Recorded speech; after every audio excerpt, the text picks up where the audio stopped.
Good morning. Another fine day. Another fine Wednesday. Wednesday? Yeah, Wednesday. What's up, boys?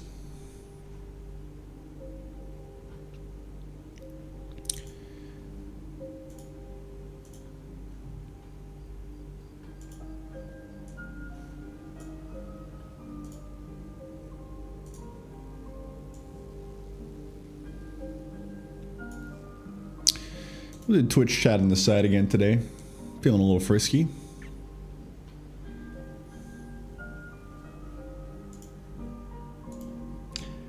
Everyone on YouTube will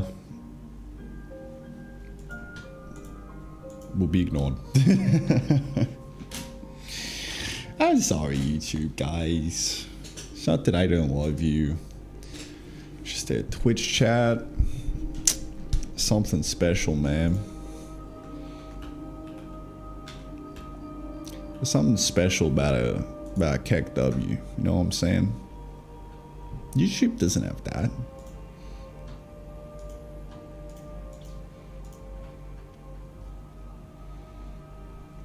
Alright. Let's get to it. Another day.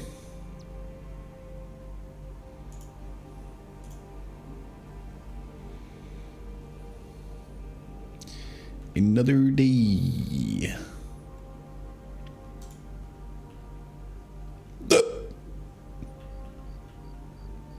I'm a frog.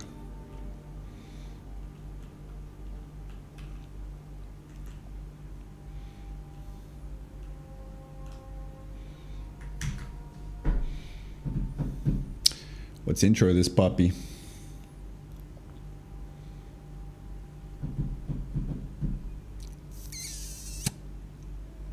Oh yeah. Oh yeah, it's YouTube time.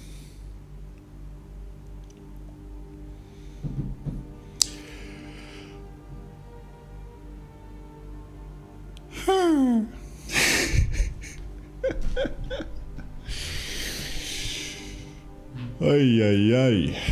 Well, what up? I'm working on a factory builder game, and today we're working on this subdimension. We're going to build a factory inside here and then be able to import and export things from each side of this ominous looking cube, and it's going to be epic. Isn't that right? Isn't that right, Zippy Zach? G'day.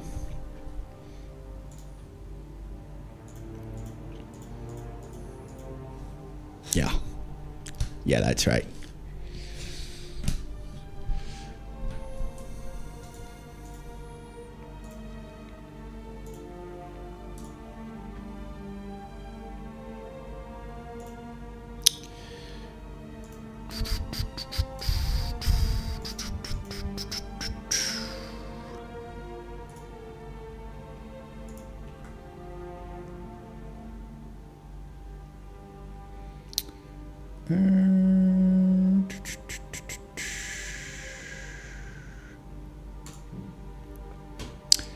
Another day, another dough. Another day of development on Terrafactor. We are sitting at 1,383 wish list on Steam. Looking pretty good. Chart's looking good, bro. It's a good looking chart.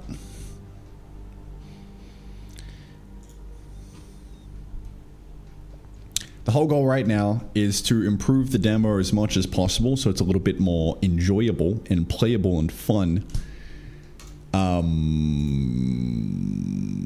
Yeah. Yeah, that's kind of it, man. Nothing else to say. Let's get to work.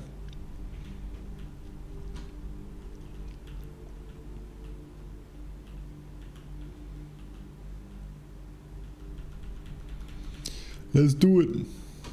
Now, we have a very big decision to make today. Right. Benny Slam. What up? How you doing, bro? Thank you. Subaru, hello. We have a very big decision. Off rip, okay?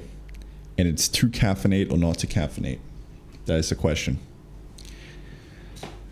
Should I order an iced latte? Should I be a little bit cheeky? I don't know. I don't know, man. I'm feeling a little bit cheeky today. Of course. All right, Jeremy.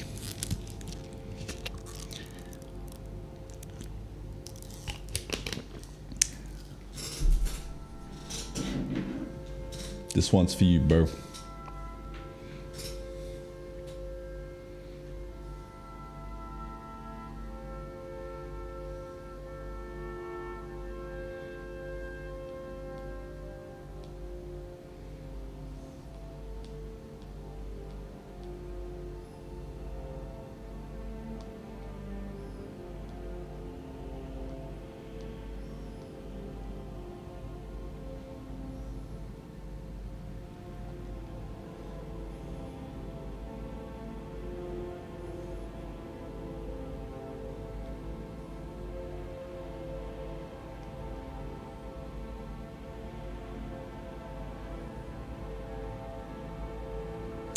Incoming! Alright, what we feeling? Ice espresso? Espresso? Latte? Cappuccino? Black coffee? Mocha? So many decisions, man. Annihilate the bean juice, my bro. Yeah. Dude, isn't it crazy that we're all just like out here waking up and drinking some fucking bean juice? What's up with that?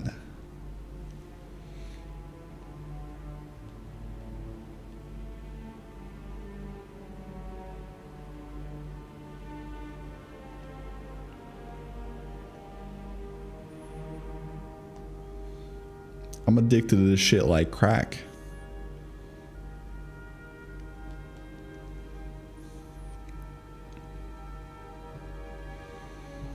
Almost 1 p.m. in NZ, but here I'm waking up to first tea. Sounds like a start of a good day.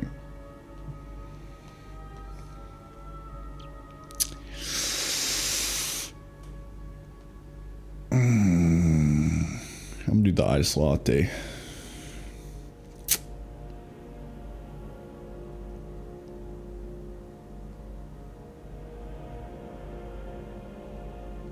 That's what I'm gonna do.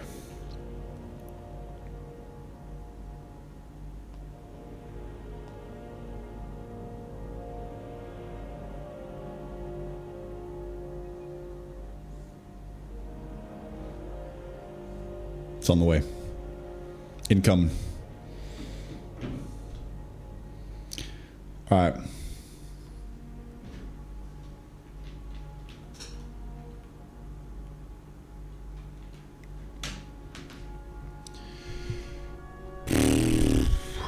You ever get the Mocha Java Voltage from Gloria Jeans? Gloria Beans, bro. Am I right? Nah. More of a Zarafis man myself.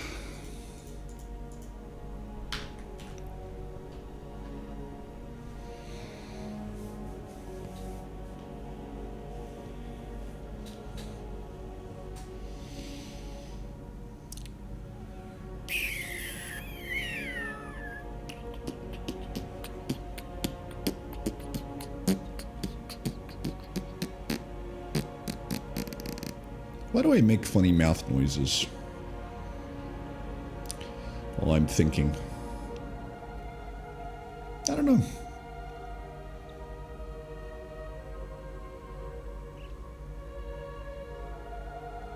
Funny mouth noises are great to focus on. Yeah, you just sit here and like all you're hearing is just like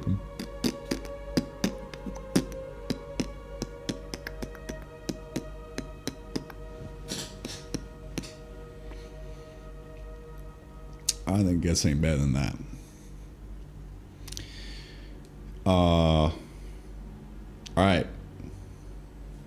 While we wait for caffeine to be injected into the veins, what are we doing today? First order of business. We gotta figure out how we can place inside the world. Right now, it ain't working, Chief. So we gotta fix it.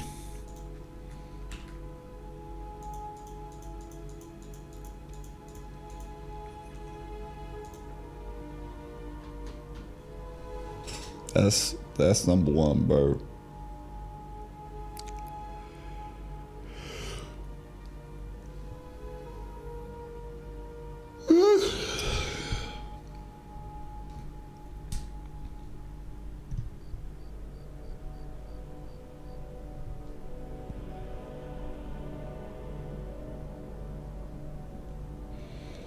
Left game running overnight and it brokey. Yeah. I can imagine.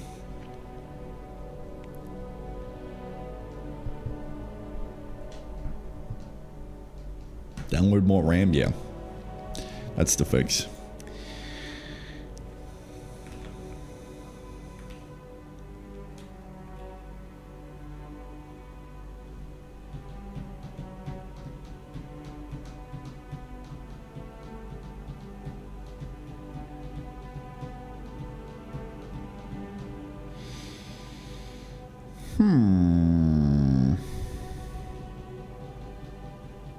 What are we doing?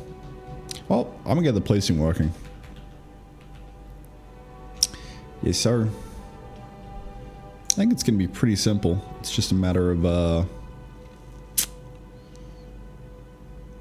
doing one of these, right?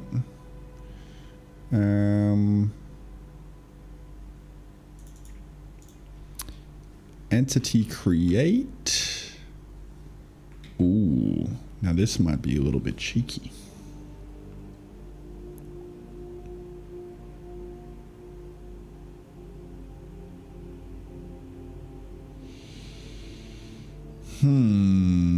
You kind of need to like specify a dimension for it to go in.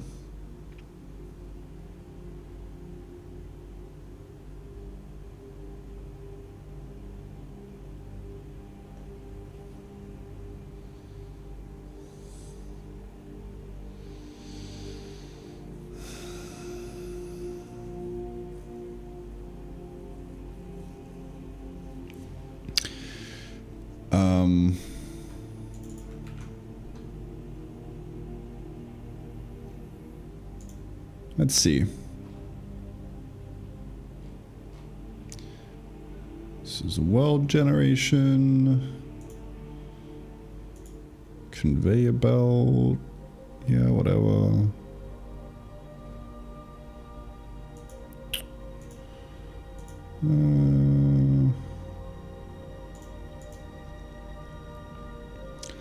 What's the random things? For the most part, we just kind of default to the overworld. But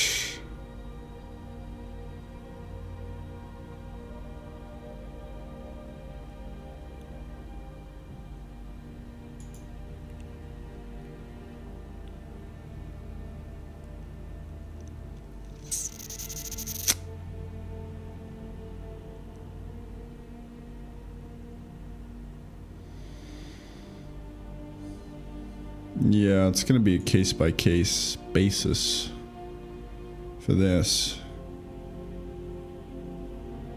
So, yeah, it's just going to be a whole lot of knocking tiny edge cases out for a while. In the meantime, let's just make the building work, I guess. So, let's go back to where the building was. Wherever the fuck that was.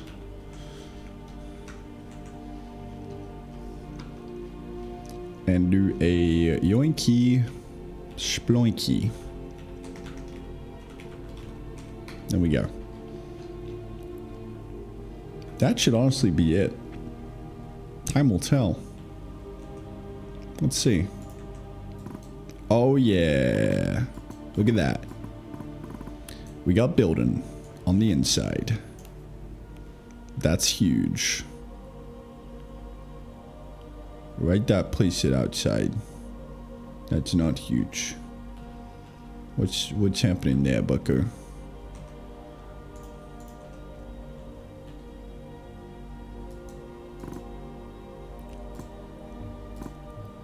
Oh, it's getting moved outside. That's crazy. Okay.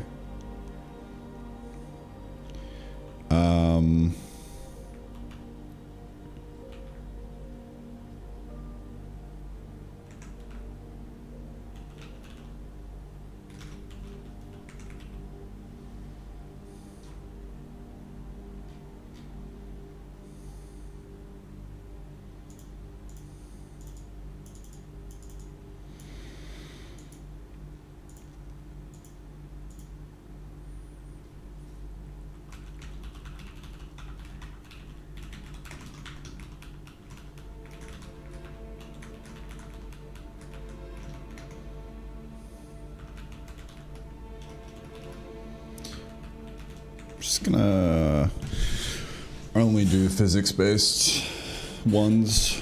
That should do the trick. That way buildings and shit don't get moved outside. Nice. Big W.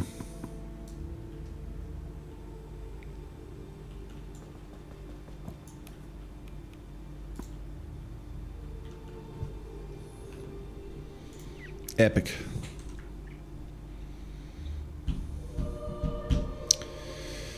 Big epic.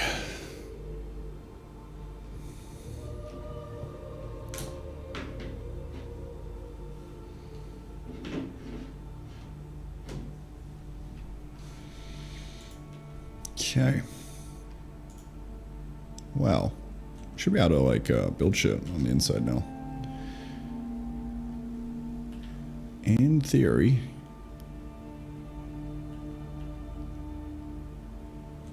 Let me make a bunch of conveyors real quick. Oh, I just accidentally went inside. That'll be fun. Need a bunch of iron. For that I need a bunch of trees. I really need to make a tree farm.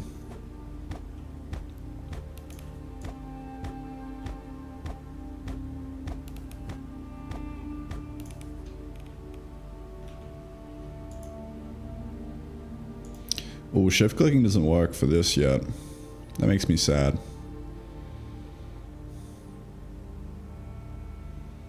Should I fix it real quick?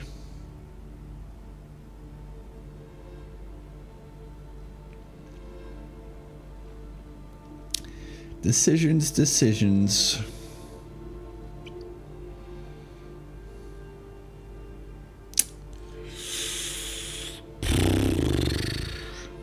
Bucket we bowl, bro.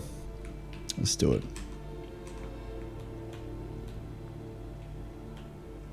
Why Odin? Is there a framework you're using for rendering?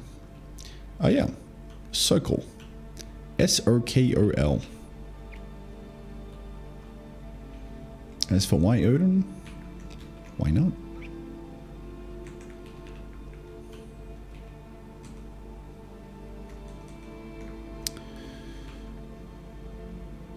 Where is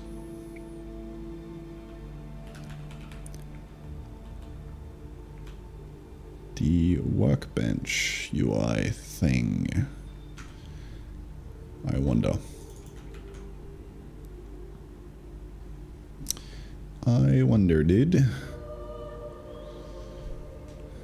Dude, this isn't even being called anywhere. Hello?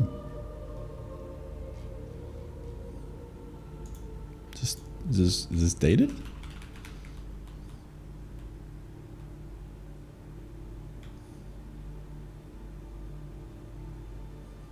Ah, we got a new entity workbench UI. Interesting. Well, this can probably get deleted. Goodbye.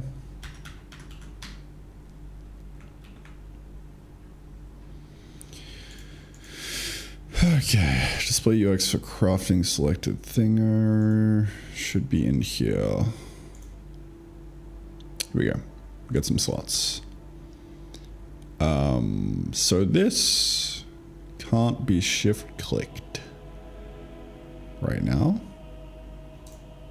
So to fixie, pretty sure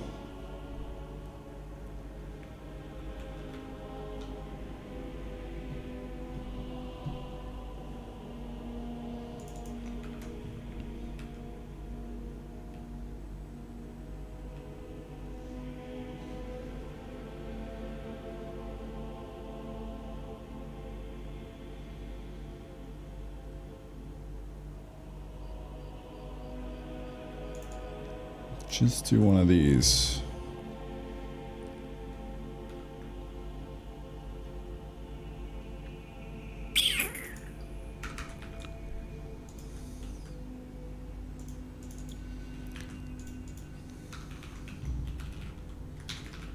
Copy pasta. Oh, mamma mia.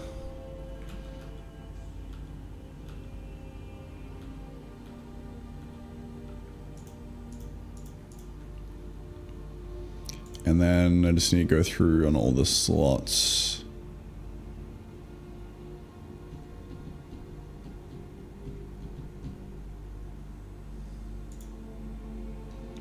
And mark this as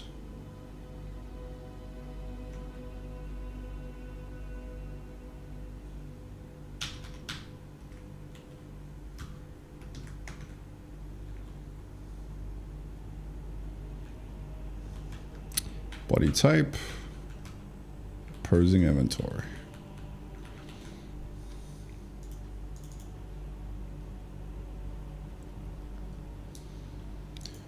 That should do the trick. Make it shift clickable. I'll be right back. I think coffee's here.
Oh yeah.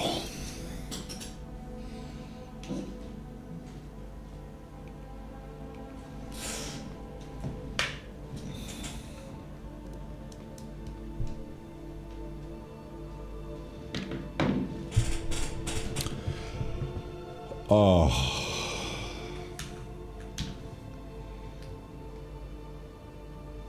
That's what I'm talking about, dude. Oh, fuck, that's good, cat. Oh my god. Fucking hell, look at that, man. Look at that. The foam on top. Beautiful. Oh my god. Today's gonna be a good day. Pour this out a little and just pour it on the keyboard.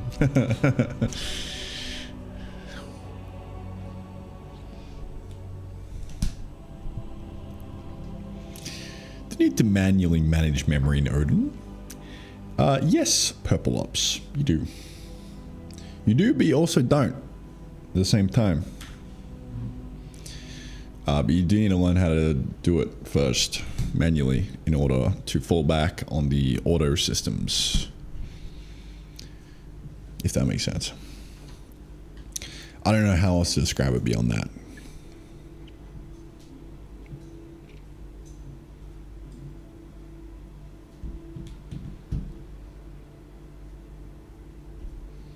You need to know what's going on in order for it to be as frictionless as it feeling like you don't actually need to manage the memory. It probably doesn't make sense, but I don't know.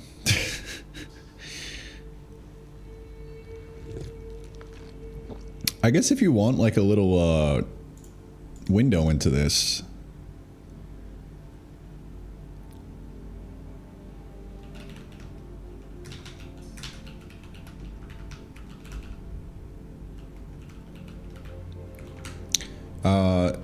I would highly recommend this blog post by Ryan Floy, Untangling Lifetimes, the Arena Allocator. You know, all the code is in C, but the principles underlying everything applies. And Odin's very much built off of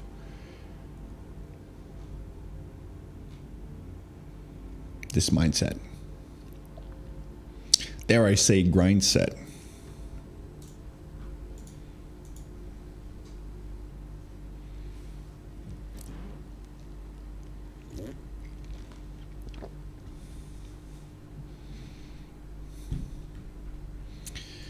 A little bit of data orientation. You know what I'm saying? The way things should be. TM.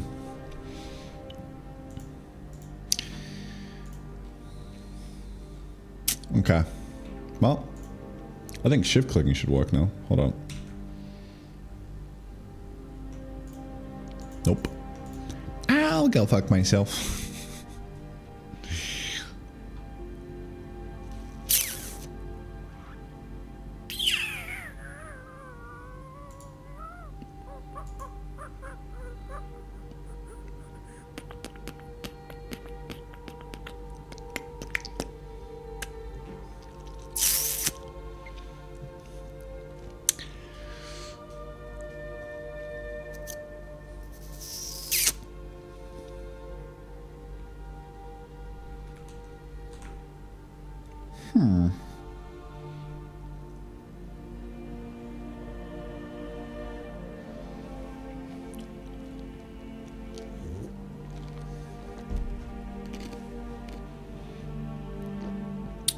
Why you no worky? We gotta ruin my vibe like that, man.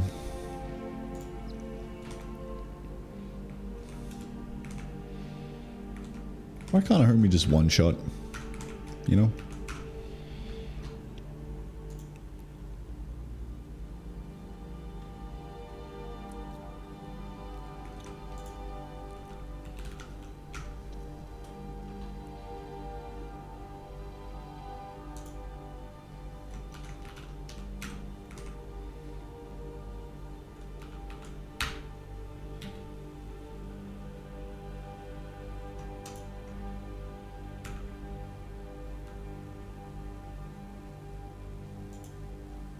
All right, we have 2 slots that we could go into, I believe.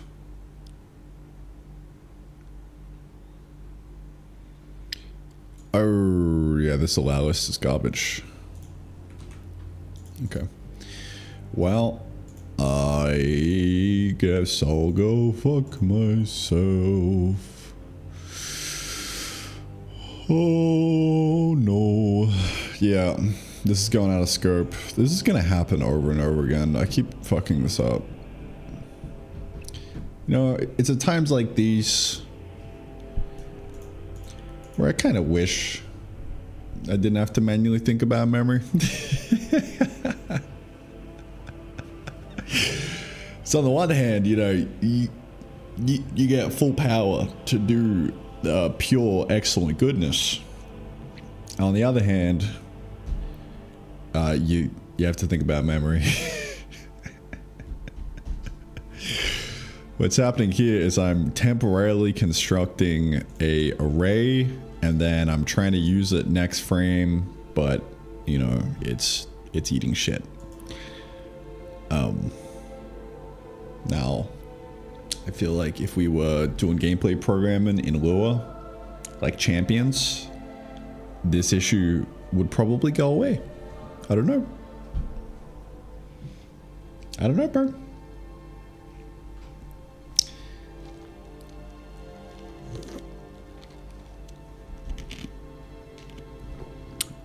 The more I do gameplay programming, the more I'm like, yeah, maybe you do actually need a good scripting language. Speed things up a bit. Could be wrong. Could be wrong. Maybe you do. But you know, being able to knock it down in Odin and fucking just raw dog it, man. Whenever you need to. It's a plus. So I feel like it's good I came from the bottom up here.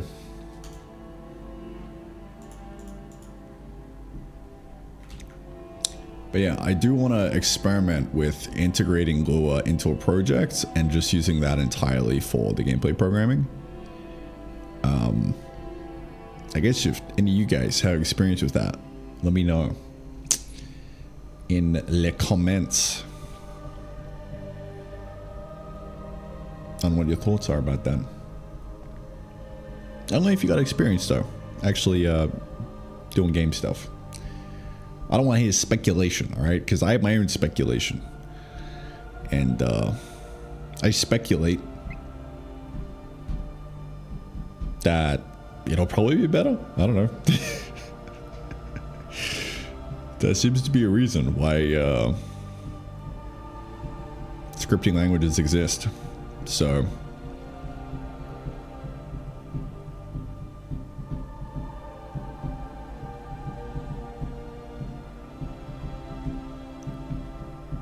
I think it would also be really good for modding support, because if I essentially like build the entire gameplay of something with that assumption, then modding is going to be way easier and way more accessible as well. Because like right now, if we were to add modding to this game, even if you do something simple like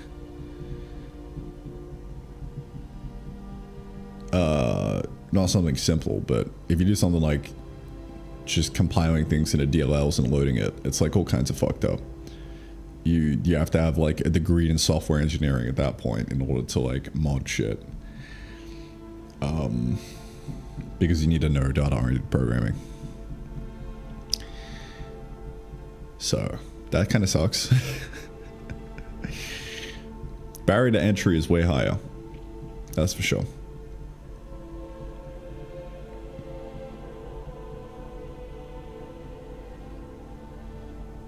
Food for thought. Don't know where I'm going with this, but thought I'd just rant out loud my thoughts. Yeah. Let's get back to work now.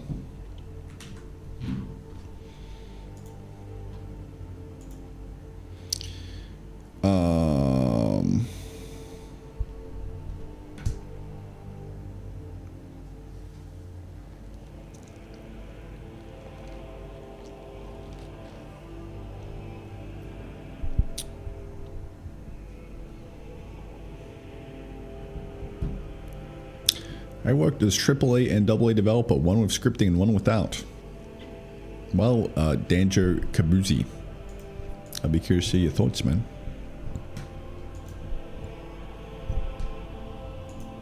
You kind of blue-balled me with that one. Come on, bro. Alright, I think...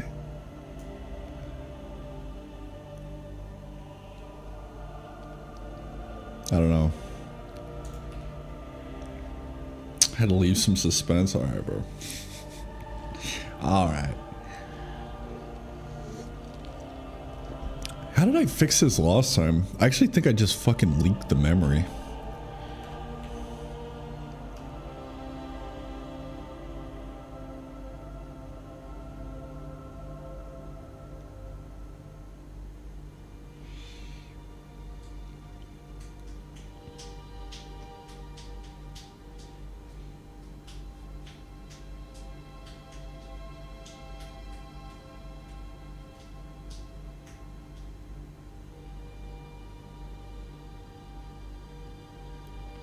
Scripting is in C# on top of C++ framework. Oh shit, to say the least. Right. I mean, C# doesn't sound very fun. On top of a C++ framework, which was what, probably already very object-oriented. That doesn't sound like fun. But yeah, I would like to experiment with Lua and Odin. Data-oriented Odin under the hood. And a little bit of little goodness sprinkled on top of that. Might be cool.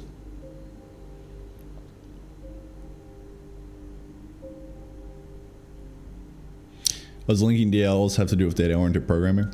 No, I mean, like, you'd have to build Odin. You'd have to build an Odin DLL. And then link the puppy up. I mean, I guess you could do it in any language, theoretically. If there's like a nice interface with it. But like the bindings and everything would just be Odin, so you kind of really only need to do Odin. I don't know, man. I don't know how that'd look. It'll basically be a massive fuck around. That's what I mean.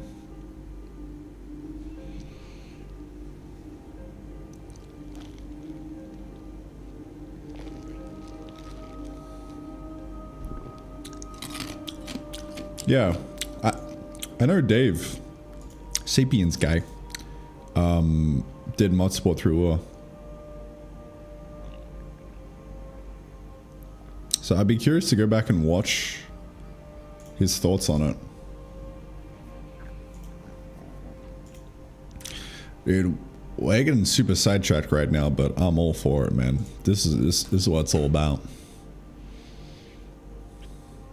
There's a whole reason we got chat up on the right hand side, alright? Less worky, more distracty content.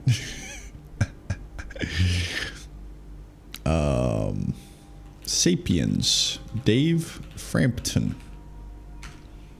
Guitar? Dude, what?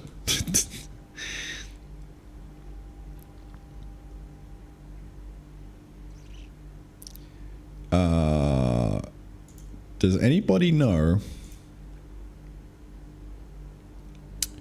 what video he talked about the Lua side of things? Maybe this one? Challenge. Another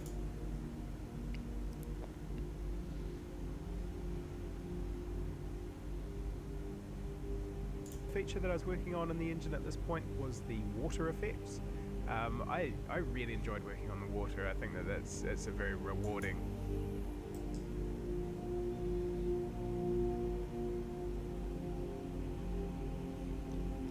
Dude, I watched the shit out of these devlogs when they rolled out, man. Good vibes. I love Dave.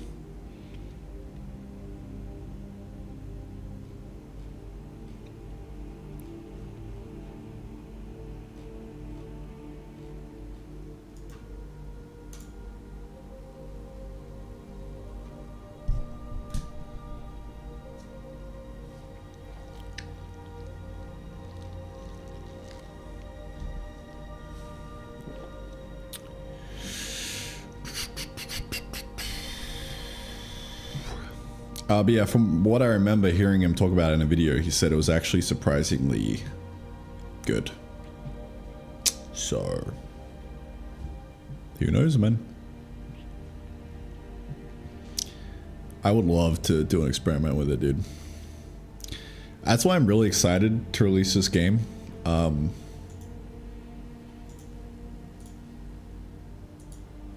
that's why I've got it kind of like a short release date right now in 47 days. It's because I'm kind of fucking like itching like a crack addict to start something new.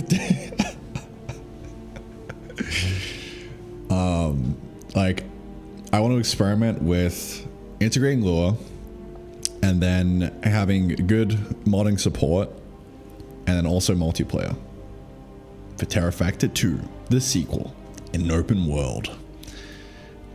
Basically just fatter scope, more epicness.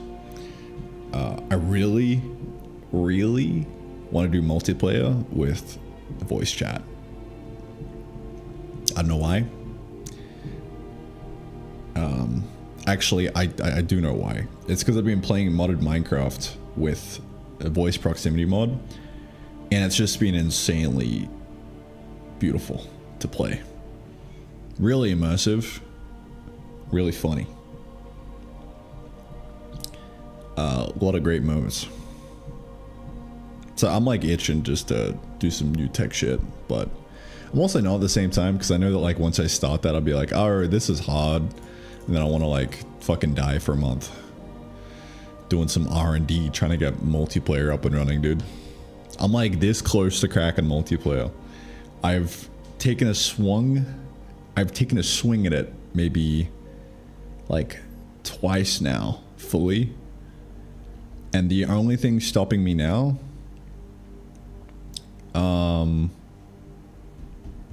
it's just like a good 2 weeks of experimentation, dude, on a fresh project.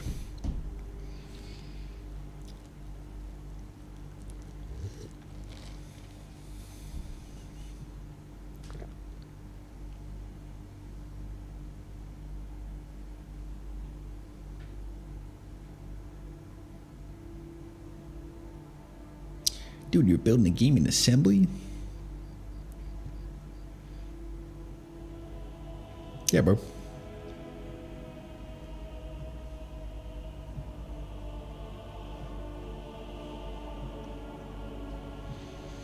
Bro's gotta chill with the politics and chat, man.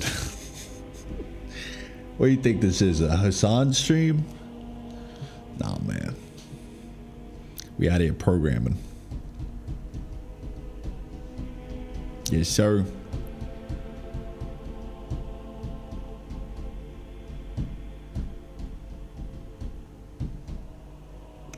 Start Randy Fund.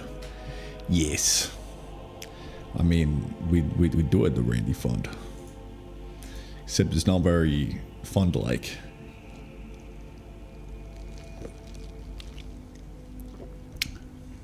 You know, big epic counter. The fund.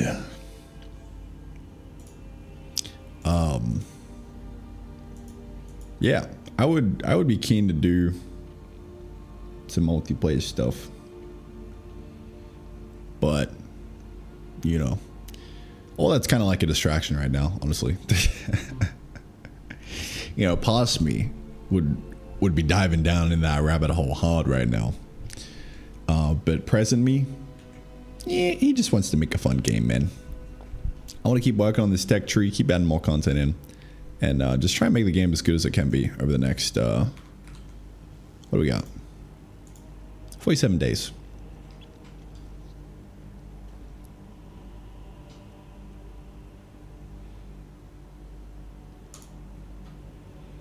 And see where it is by then.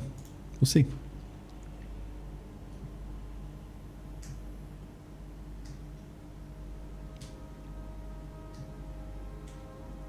All right. I figure out why shift clicking is working still, dude. What's happening? Oh, that's right. Realized it was because of a memory issue And now, I don't know.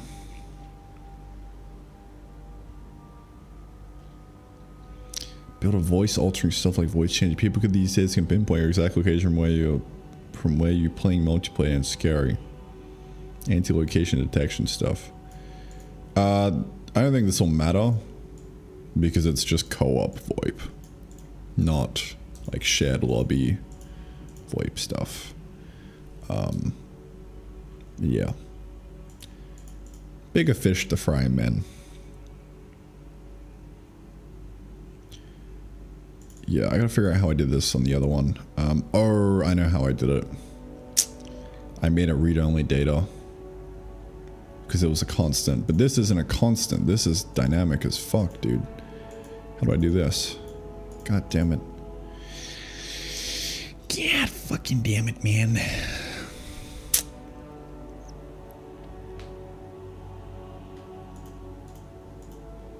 So I can't put in the temporary storage because I need it the next frame. I need a second storage, which is a double buffered temp storage thing. But that would be a pain in the ass to do. So, I guess we suffer.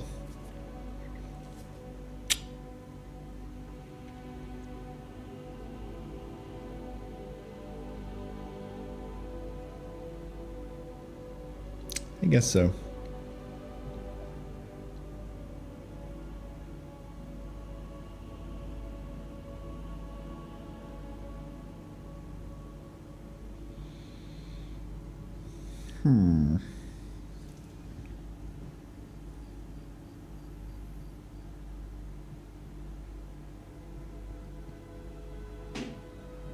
Yeah, it's low-key kind of making me die right now. I am in between a rock and a hard place. The lifetime is 2 frames. I guess I could make a new arena, which has a lifetime of that. But like, how do you define that, bro? Like, what? Oh, this sucks. I hate this.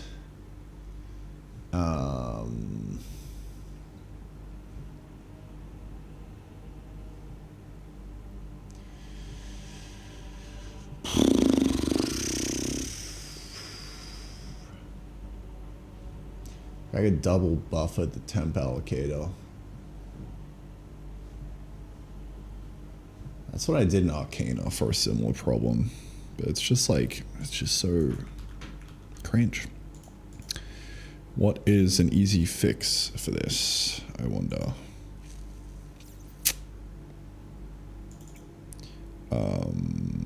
I think I know.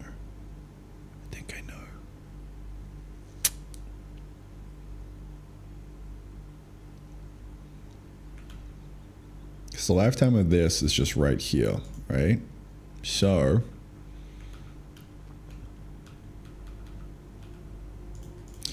we'll just copy it under the temp, I guess. That's kind of it.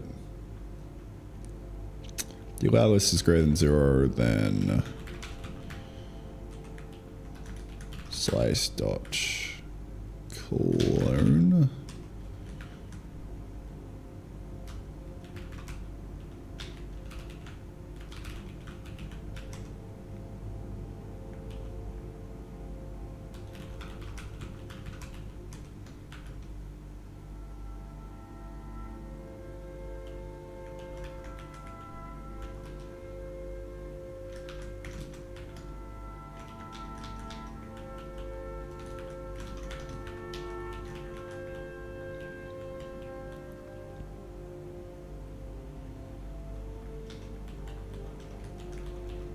So do one of those, and then we also copy it again. Pass the parcel, dude. When we do the opposing slots, this frame right here.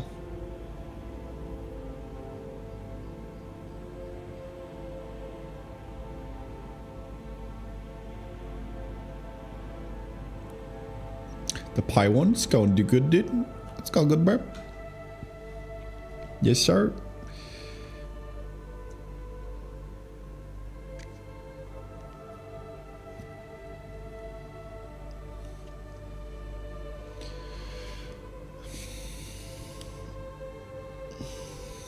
Is P1?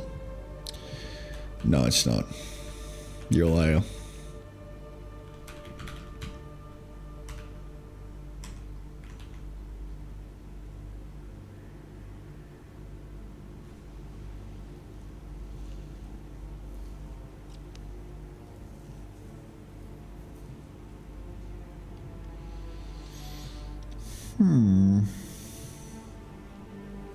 Learning once a ship for the first time.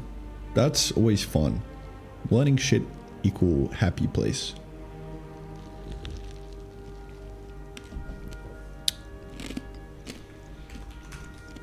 Me likey.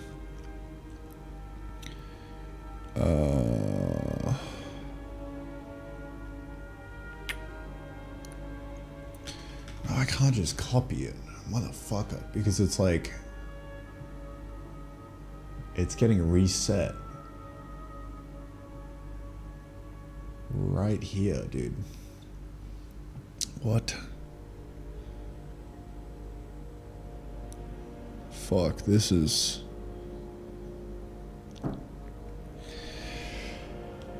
so shit. This is like actually making me rage.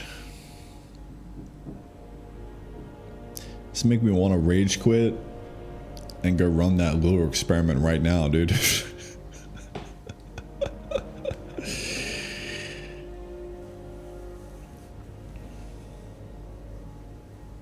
Fuck.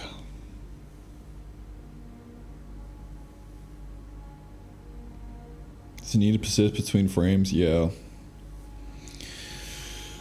Because we're querying it the next frame.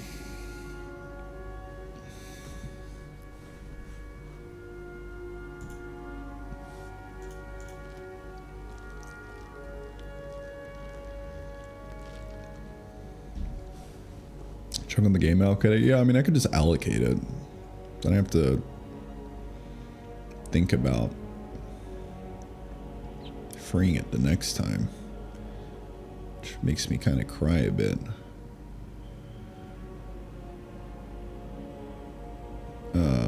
Something else I can do though, I don't think. Like I could just clone this, not using the temp allocator, but using the normal allocator. And now item slot dot allow list. Let's see.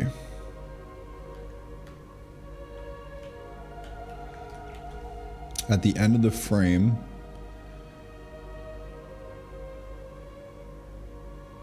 when we are deleting the last frame worth of slots, we have to make sure that we go in and say, just loop through and delete all these guys.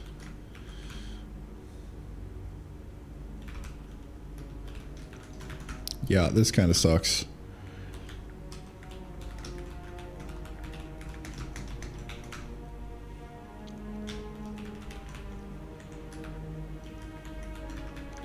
It's actually a relatively simple solution. You just gotta think about the memory. Yeah, I mean, it's just like one extra thing to think about. Especially when you're doing gameplay programming, like I just don't give a fuck, dude. I just want to like program and be caveman and have the thing work. But where that breaks down is like sometimes you do actually need to give a fuck if you're trying to make something good. Because that mindset of like, oh yeah, let's not really think about the memory leads to, you know, modded Minecraft taking like 5 minutes to boot and hogging like 16 gigs of RAM in large packs.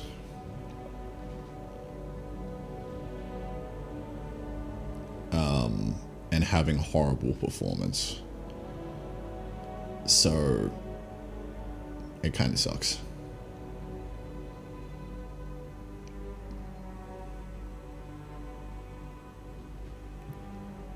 Like, one day I really want to build a Minecraft 2 that just has really excellent mod support.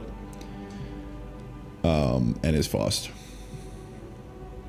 Because, like, my favorite gaming experiences of all time have all just come from me playing modded Minecraft with the boys. But it's just such an inaccessible experience. I mean, it's like more accessible if you use like CurseForge and stuff these days, but it's still like the amount of time spent like debugging like modding compatibilities and crashes and like everything. It's just kind of rough. So yeah.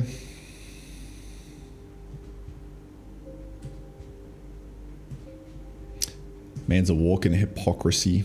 Yeah, dude. That's my middle name.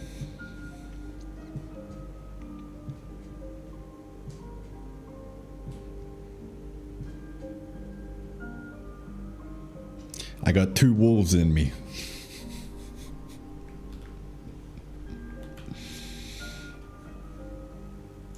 Hold up. What's that mean?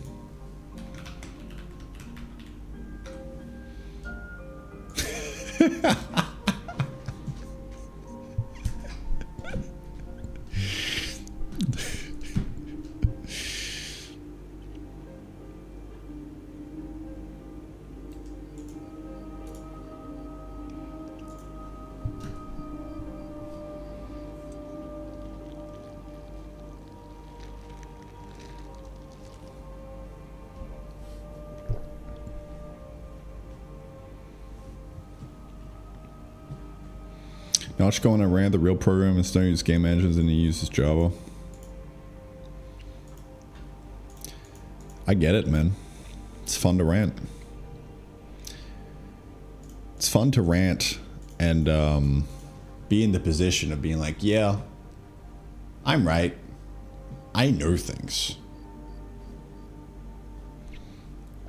I'm that guy who knows things, right? I have my shit together. You're wrong. You're wrong, I'm right. This is the way.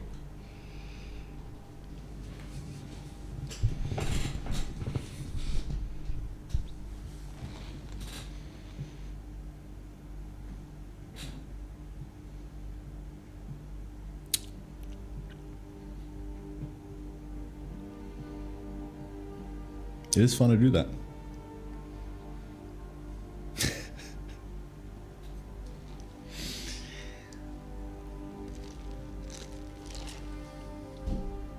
It's fun to have an ego, man.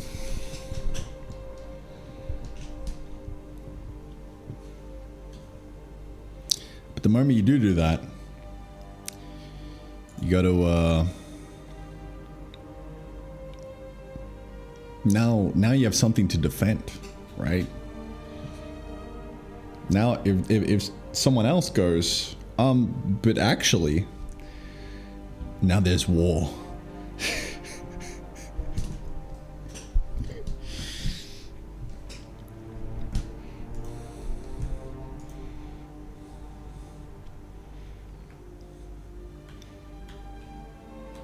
And then the Fire Nation attacked.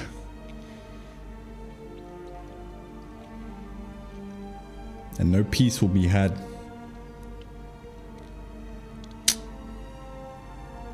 It's sad, man.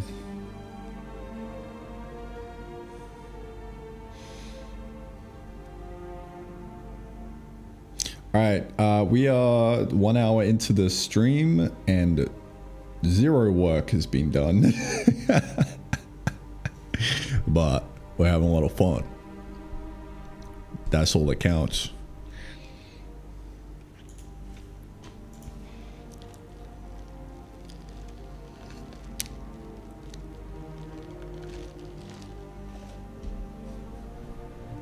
Reason I don't stream myself coding. I mean, you can just not read chat. Today I've chosen to read chat and be distracted because it's fun. You know. Alright, what the fuck was I doing?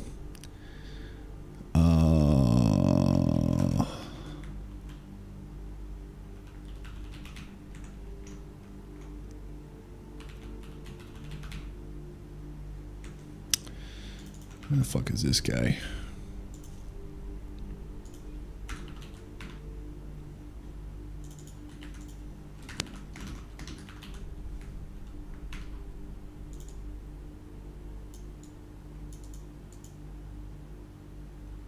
Two wolves battling right now? Yeah.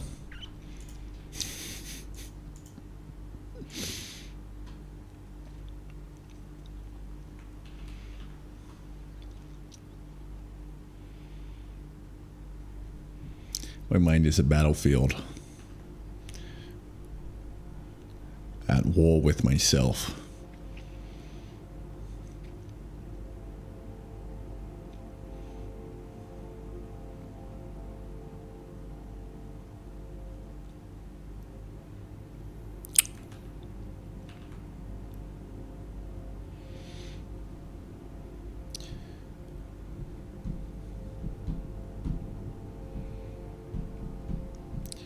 Believe it or not, this is the first time in the entire last, what, 131 days where there is a potential for leaked memory to happen. It's a pretty good hit rate, honestly.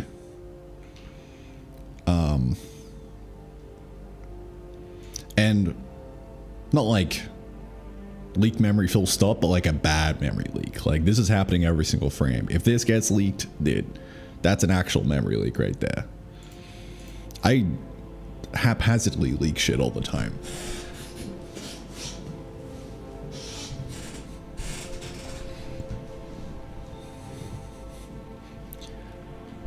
But this one could be a doozy if I fuck it up.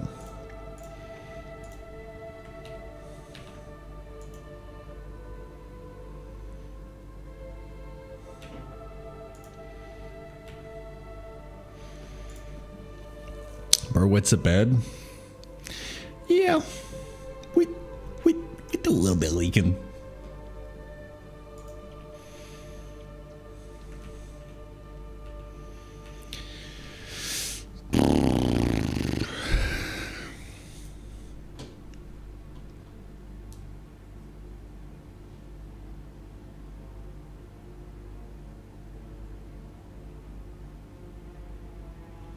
All right. In theory, should worky. Oh, look at that. Look at that sexy shift click action.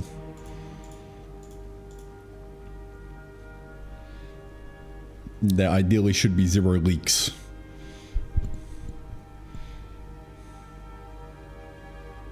Alright. I have my eye naked now. that was an insane detour. The whole reason I did that is because I wanted to shift click into this menu, but it wasn't working. But yeah, now I have iron, and I'm gonna craft some conveyor belts. I'm gonna take those conveyor belts and maybe yoink some of these as well.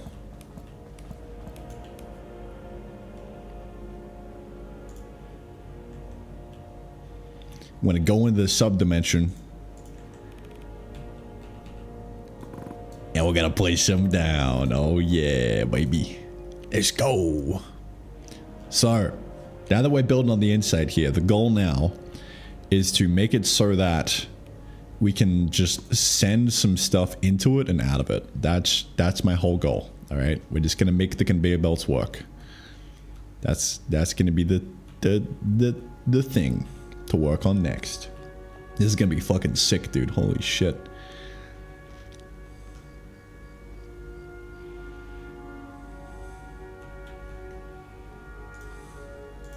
I'm excited.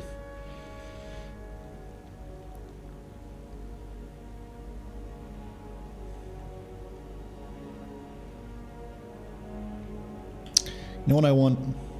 I want a barrel. Oh, I just used up all my wood. Nope. Come back.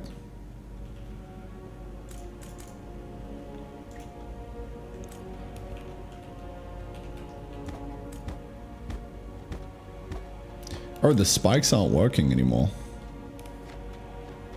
That's wild.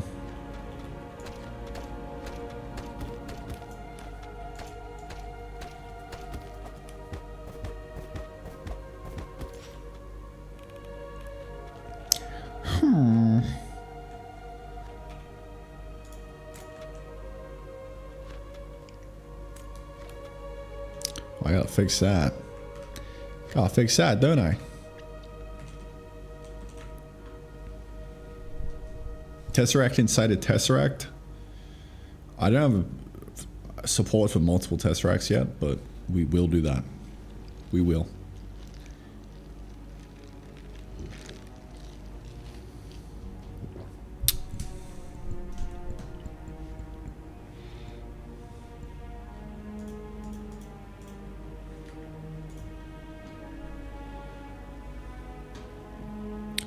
And do a little bit of Tesseractception.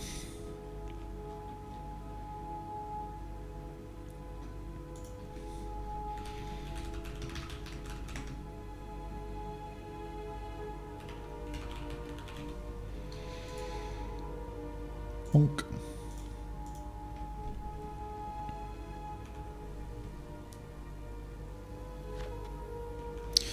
All right, I'll figure out why the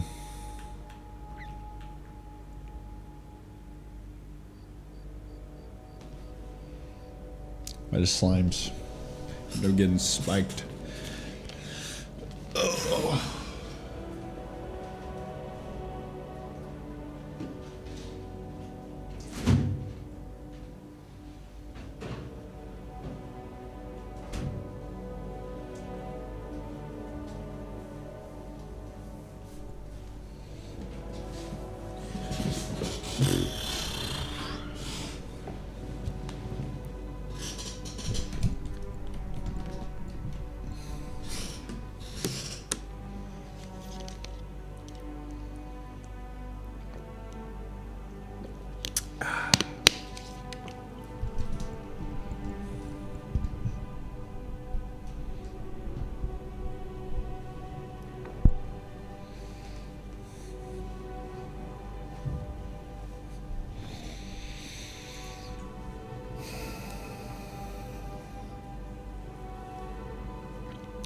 Why spiky, no spike? Incoming collisions.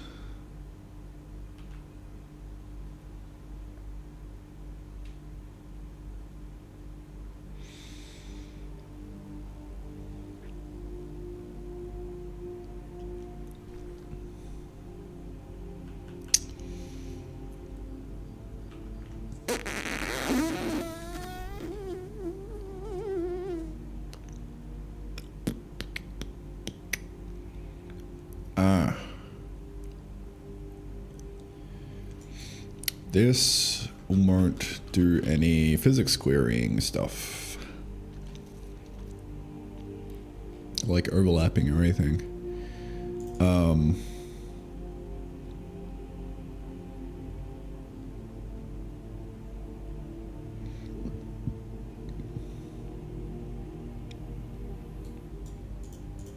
Simply because it isn't marked as having physics, which, I mean, I could just fucking say that it's got physics in, but could also just check for track incoming collisions. That might work as well. If it doesn't have the physics flag, or it doesn't track incoming collisions, then we continue.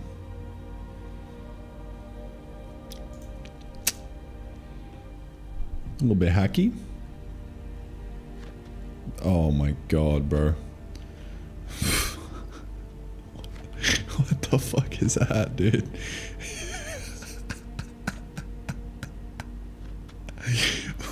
What is happening? What the fuck is going on?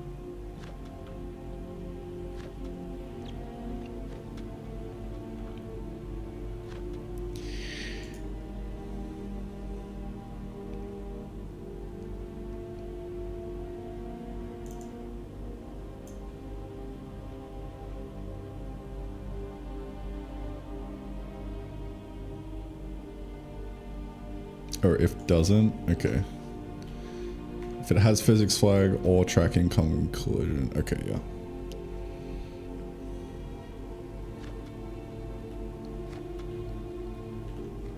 Alright. Still not working. Great. That's great.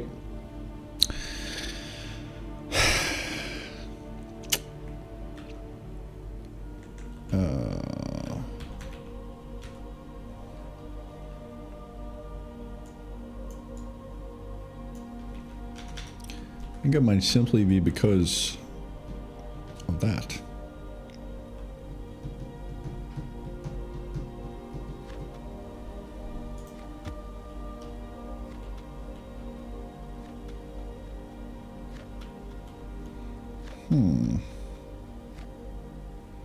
Nope.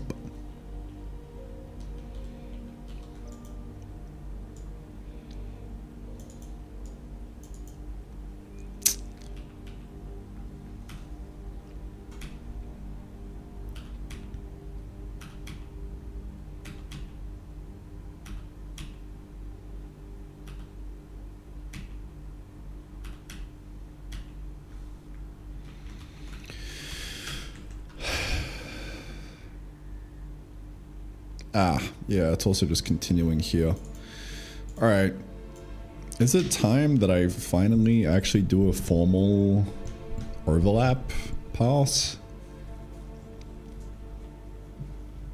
So I'm kind of relying on the physics system here, which is fucked.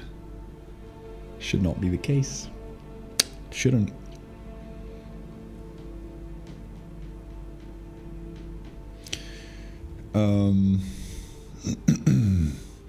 Track incoming collisions.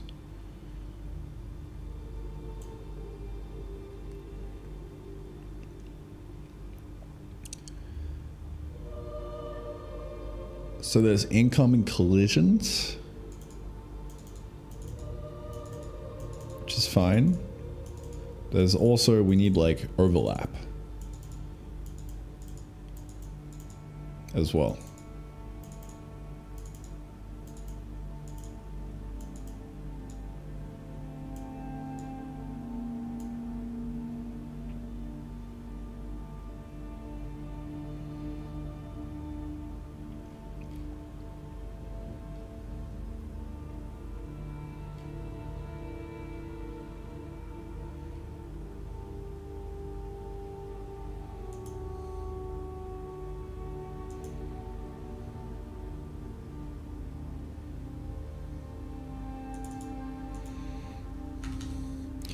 Do overlap checks. Let's do it. I wish I could like go to usage. It's a very common thing. Maybe there is something. I just gotta update my LSP.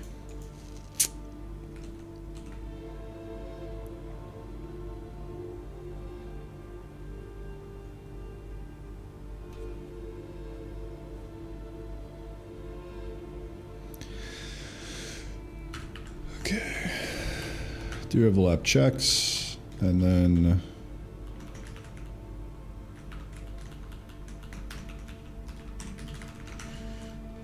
we will do just that.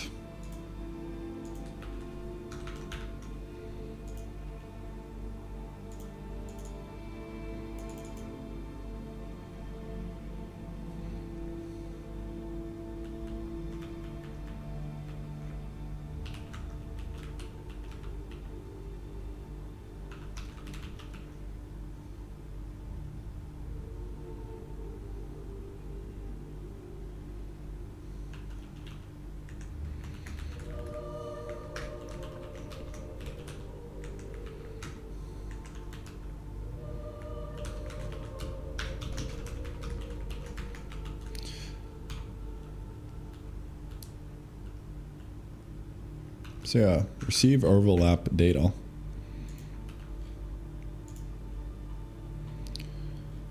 And what we'll do is basically just look at everything that has physics.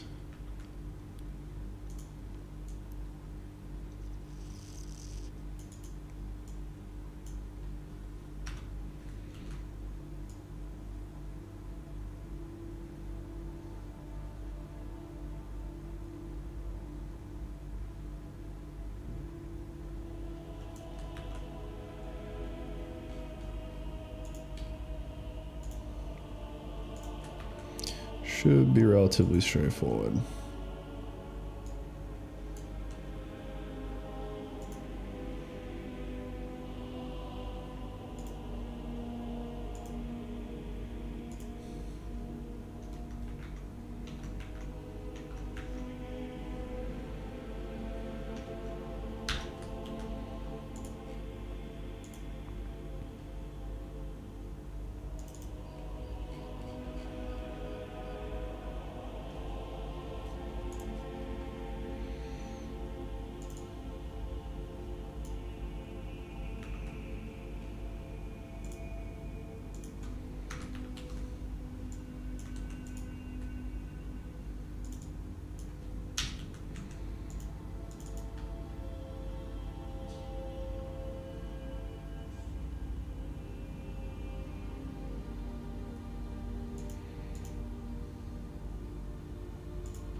So we collide. Can entity collide with?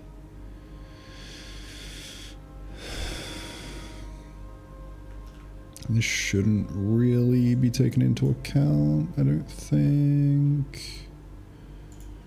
But we'll see. Yeah, I think I'll just get rid of that. Simplify it. And then, yeah, collision event. So we're just going to track the incoming collisions.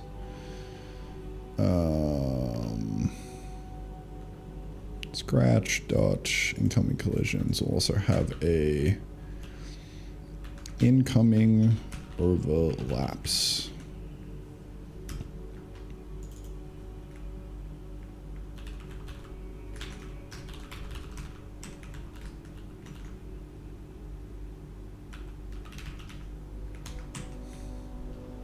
Okay. God to naming conventions? Yeah. Yeah, we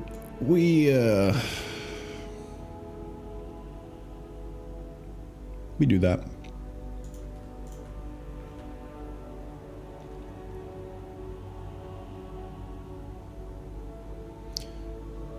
So that should be good. So we should be able to just use the incoming overlaps in here. And that should, in theory, let the spikes damage entities. Or not. Because I don't have the thing marked, I don't think. Receive overlap data.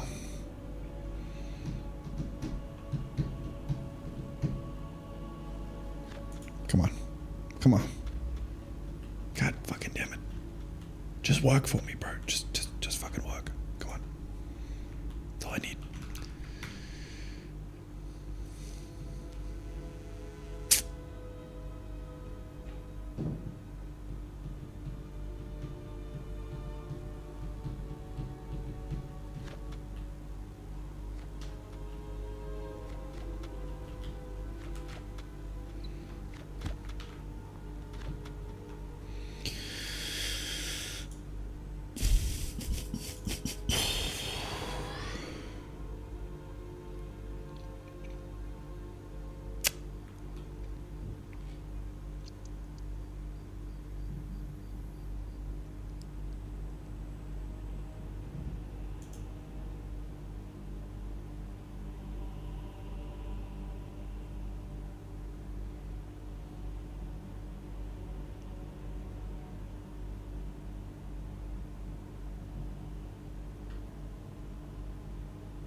that was the problem.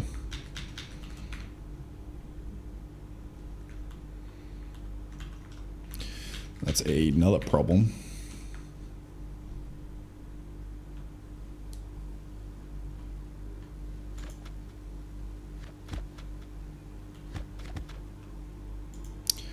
Apparently not the problem. Well, I think...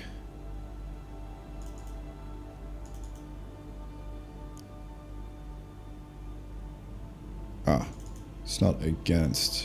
We're looking at ourselves.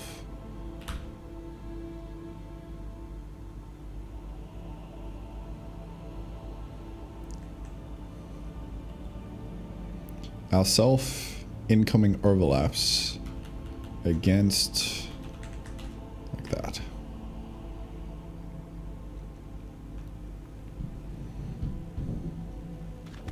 Yeah. Oh, we're so back, dude. Spikes are back. Ow. Back in action. Let's go, dude.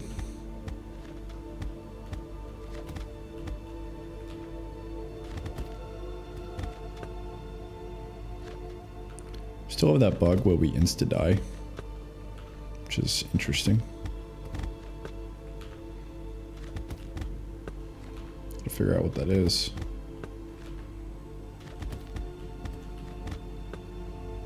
Is it just this one?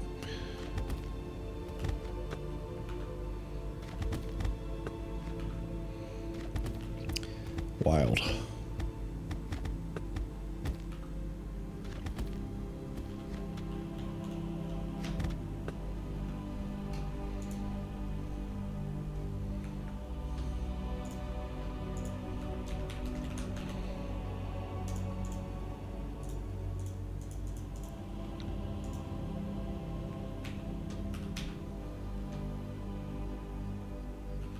Alright, I just got sidetracked by fixing spikes because the slimes were pissing me off at nighttime.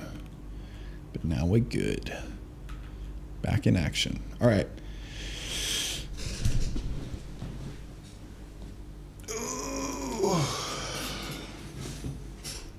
So we gotta make this operate.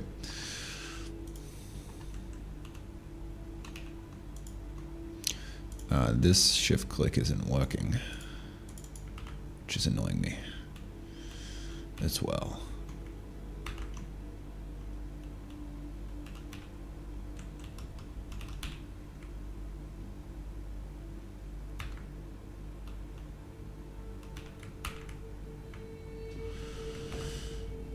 I'm gonna fix that.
Okay.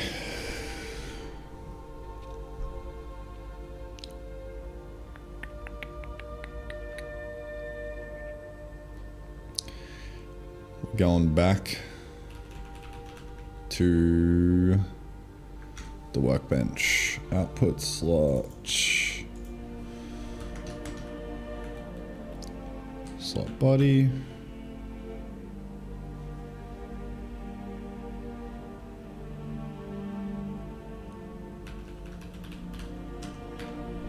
Posing inventory. That should just auto enable the shift clicking. There we go. Easy clap.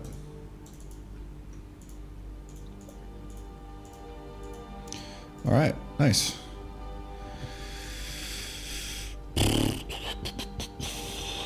What now?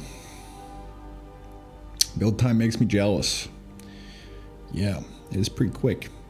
It's actually the slowest build time that I've had in a long time. Like usually it's only like 500 milliseconds, but I think it's probably just because I've been working on this project for so long, it's just getting fatter and fatter. This is the biggest project I've ever done so far.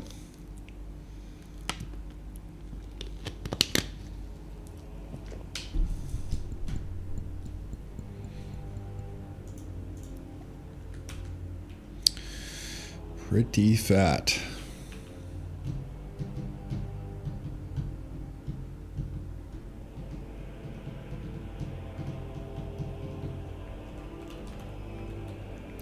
I wonder though, can I increase the time? Been wondering this for a while, never actually done it. Let's see.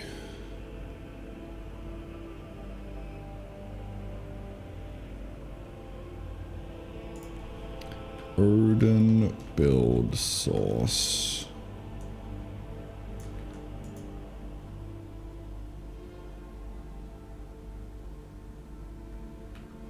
With that.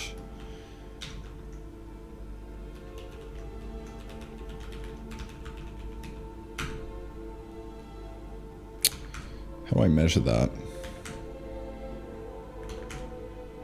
Because that feels a lot faster than that.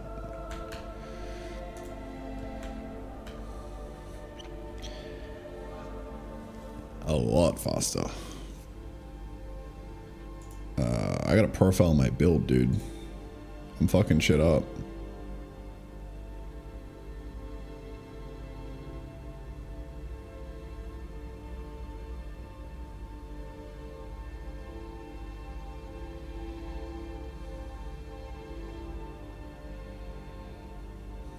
Oh, is it copying DLLs every time, dude?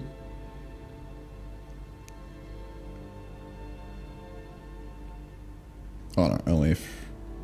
Oh no, that's... Yeah, the res folder for release.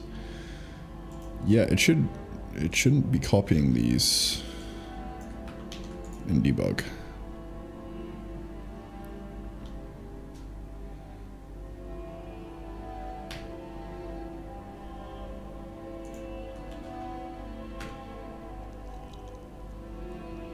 That's not really doing anything.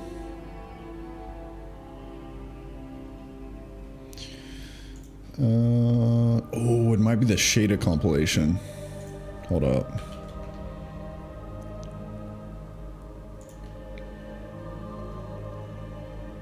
No, it's not doing anything. This?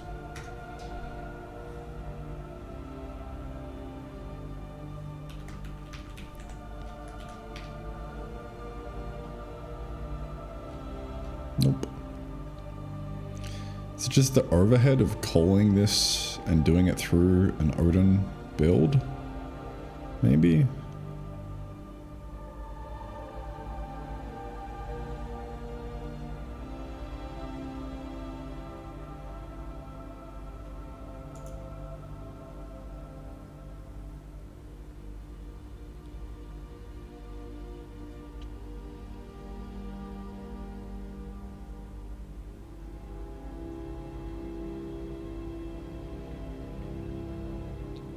What's the reasoning behind separate Git interface? The reasoning is I like the interface better.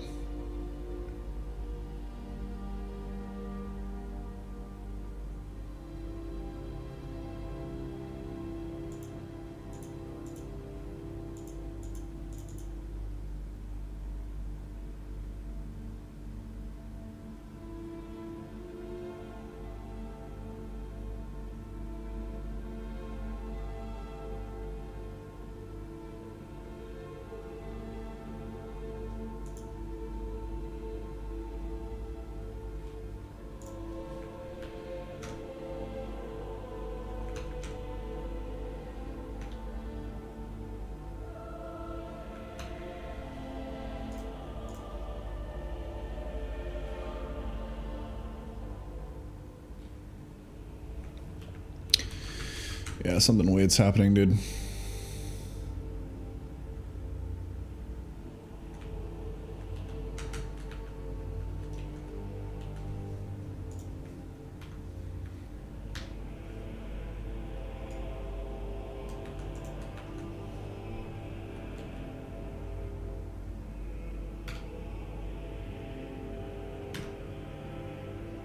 Dude, it might be overhead from VS Code.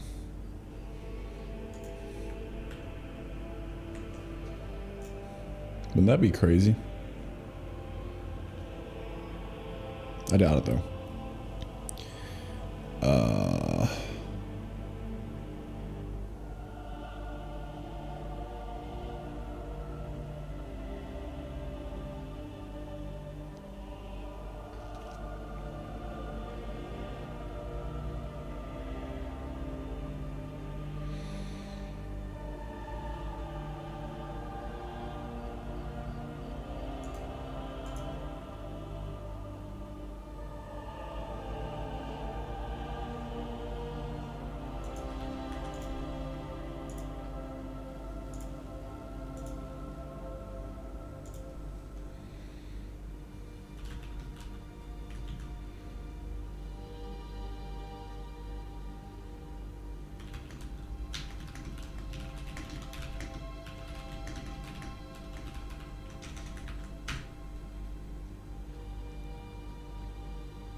Dude, what a wild amount of code.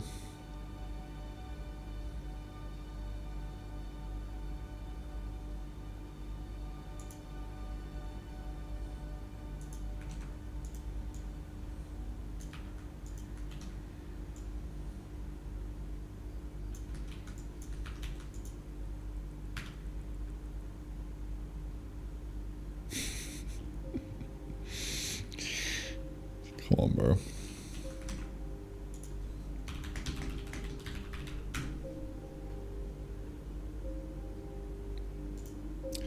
It's more like it.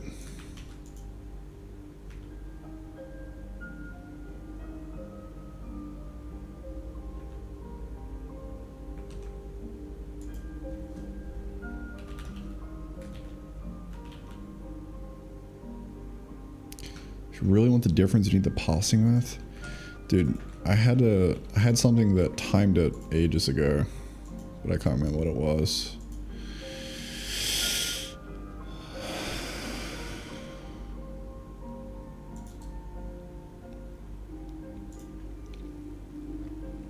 Yeah, here we go. Get start time, then get end time, get elapsed. That'll work.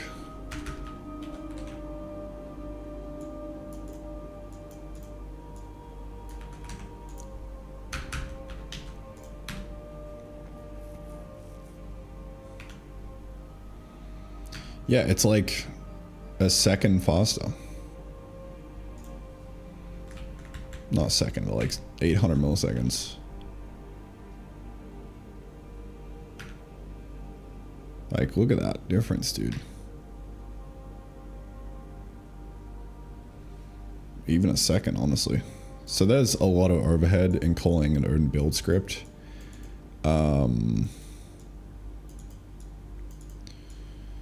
So that kind of sucks. So I guess in debug, I could just not call the build script and directly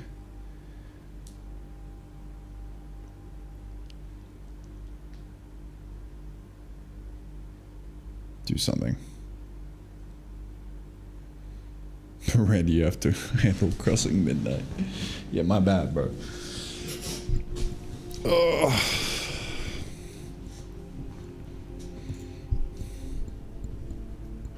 Because it would be great if all builds did not take that long, and instead were just like this. That's like a whole second, dude. Whole second off the build time. That would add up. Alright, let me see if there's an easy way of doing this. Odin build source collection out. Alright, so we're assuming debug. We Jai be faster? No. Same kind of speed. Well, in this specific instance, it would actually be faster because Jai's kind of built for this, I think. It feels like there's less overhead in running a Jai program to build the thing. I could be wrong though. From memory, like Jai projects also feel just as fat on the build once it gets to this kind of level. In fact, probably even fatter, because like so much compile time stuff happens throughout the code base, and it all kind of adds up if you're not being careful. I think Demon Knives in the end was taking like 2 or 3 seconds to build.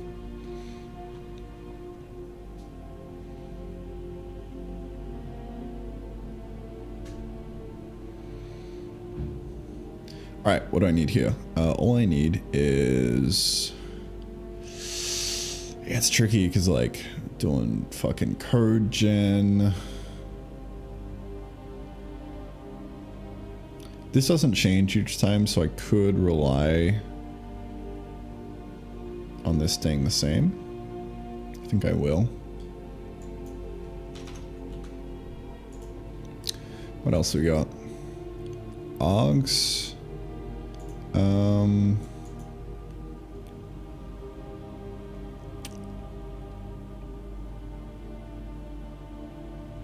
I think the args actually matter here because they get put into the generated, so that's fine. The only other thing is the circle.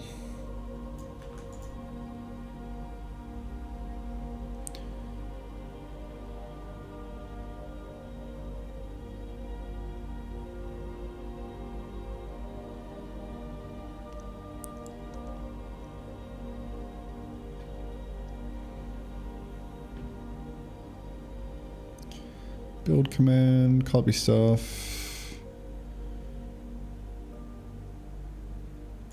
Let me get rid of that. Yeah, I think that's that.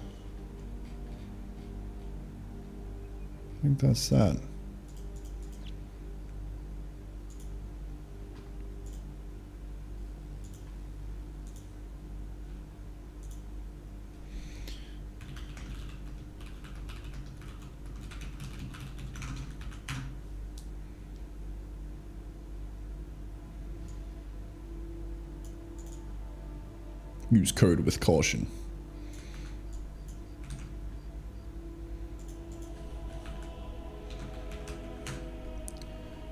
Alright, so this, I'm going to call this quick build or something. 1.5, 1.3. Wow, does that really have that much overhead? Yeah, that's like 200 milliseconds. Interesting. Oh, I guess it doesn't really matter. It's very hit or miss. It's maybe like 100 milliseconds or so, it feels like. That's fine though.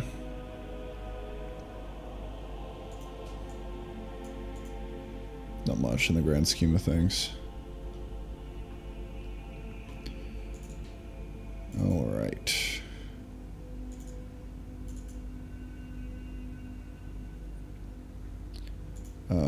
I think one problem is that this is going into here, which we don't really want.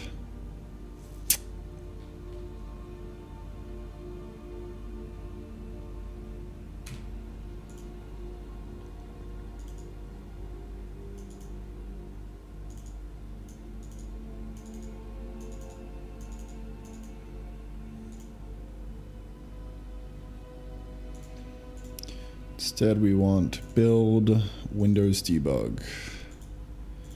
I wonder if I do this. Build Windows debug. Will that be good now?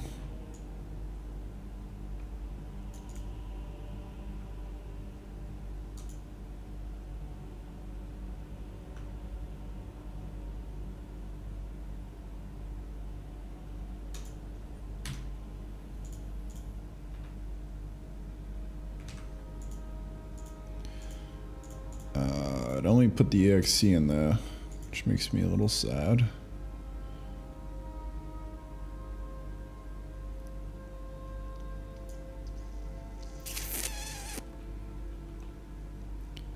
Why is there no info? Is it because I'm not compiling with dash debug maybe?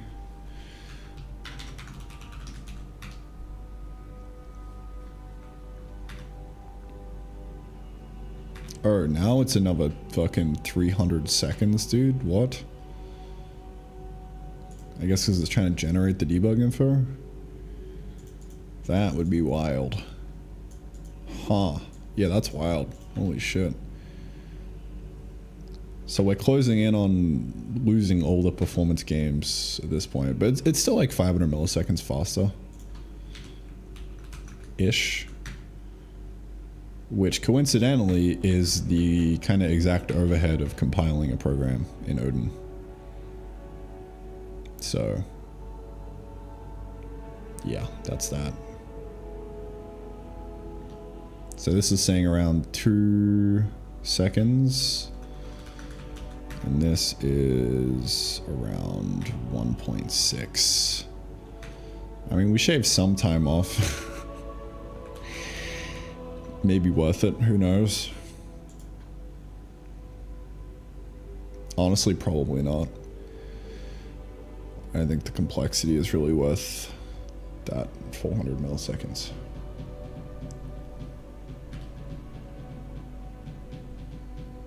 Doesn't feel like 1.6? I don't know.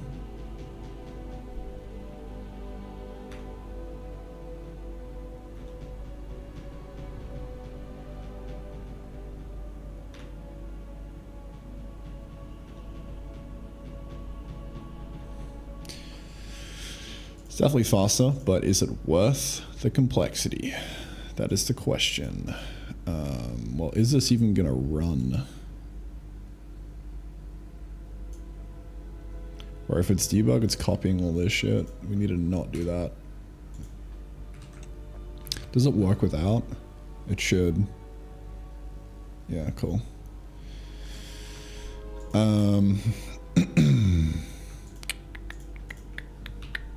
Let's see.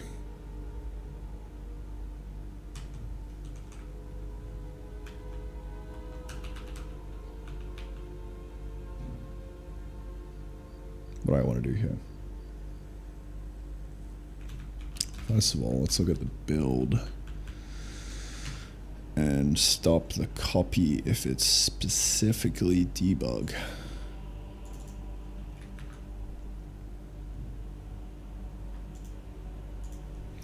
If not debug, really we just want if release. Windows underscore that release debug. Yeah.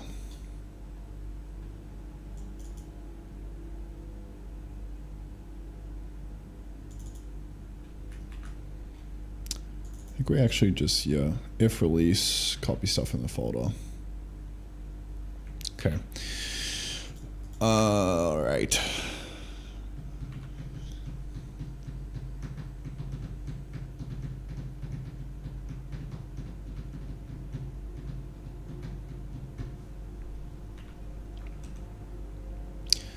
Well, I feel like that's gonna bite me in the ass one day.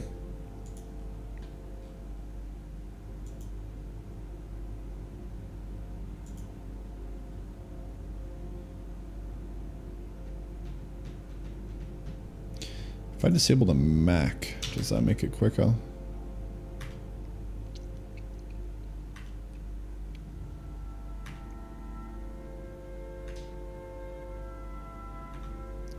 .56.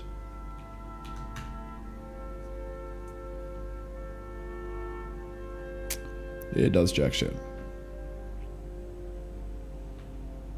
Maybe. Really noticeable. All right, well,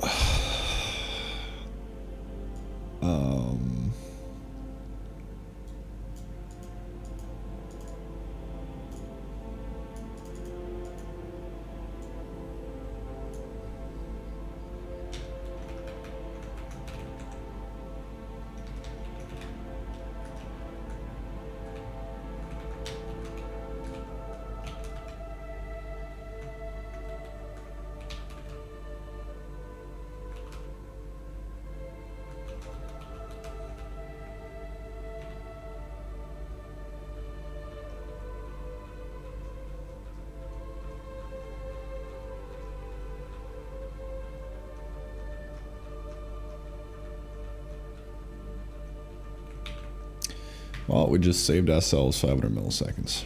I'll take it. All right, back to the work for the day. We got to make it so that this guy actually goes through. Probably also make it so that there's no nighttime in this world.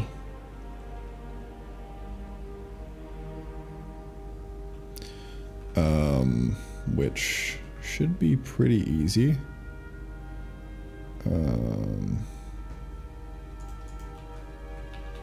Let's see.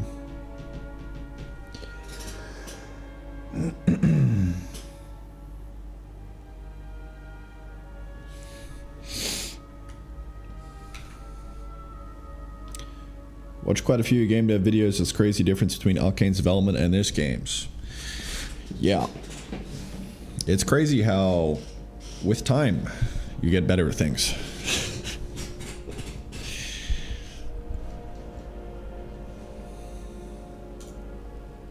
I do still kind of regret not like fully releasing Arcana, because it's still just kind of something that's hanging over my head and pissing me off a little bit.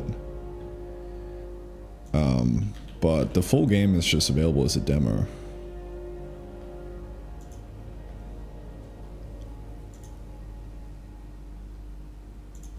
But I really should just release it as is. It's like, this is the full game. Just to like round it out, you know?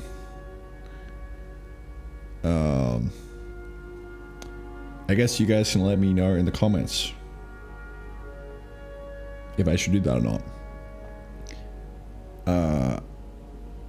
And if I should charge for it. I don't know. Like, I could throw it up for like maybe $5. And I feel like it would get probably mixed reviews on Steam. I think if I threw it up for free, it would also get mixed reviews because it's just shit. But yeah, I feel like I probably want to release it just for the sake of closure. But yeah, I'm not sure.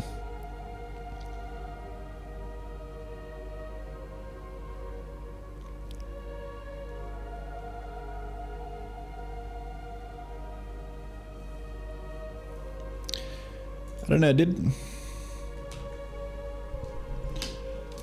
we'll see what the YouTube comments have to say.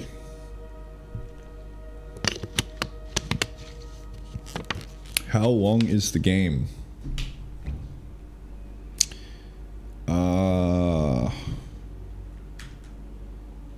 The game, like, end to end, if you play through the content and like manage to get through the onboarding, is like probably 2 hours tops.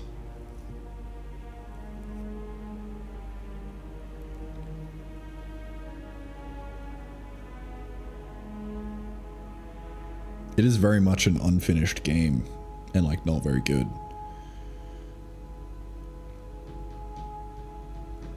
Because you just kind of run out of content. Like, you defeat the end boss and then like you're like, oh, there's nothing to do now. That's actually the main reason that I stopped working on it, is because the content in that game was entirely, okay, add new boss in, all right, now work on new boss in new biome, add that in. I just kept doing that over and over again. And there was like 0 sandboxy simulation interactions that made the playtime balloon. Whereas this, you know, there's a lot of like small kind of parts, like, you know, the conveyor belts and the extractors and all this little tiny pieces that add up together to make the playtime a lot bigger. But in Arcana, I didn't do that. I just kind of, it was really just bosses, and there was like very little way of expressing yourself sandboxily, if that makes sense. So yeah. Can I just release the Edge? No, that feels like cop out. I could just release it for free on Steam, because if I like put a price tag on it, then it would make me feel bad because like someone's gonna spend $5 on the game and play and like, oh, this is shit. But if I don't release it for cash, then it's almost gonna feel like the years that I spent over and over on that went to waste. So that's why I'm kind of like, I just haven't even released it yet because I just don't know what to do, dude. I'm just in this half weird limbo state of like that. Yeah.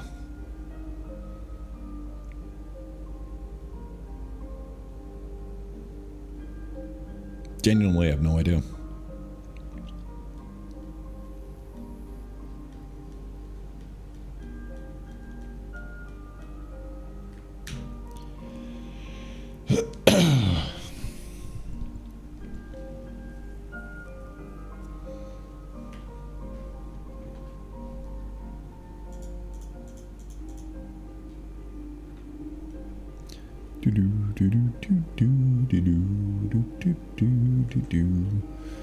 Right.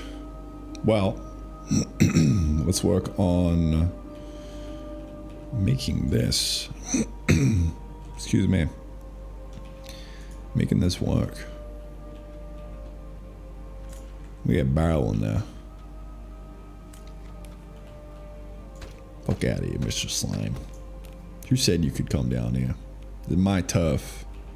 Get out of here.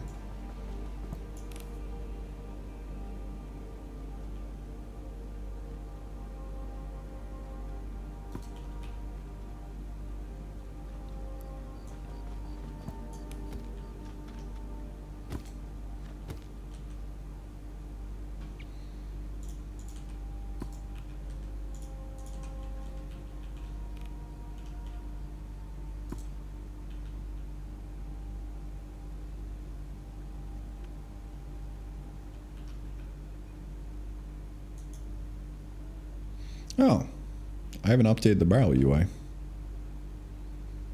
I can take a filter module. Yeah, sure, bro. Sure you can, man. Sure.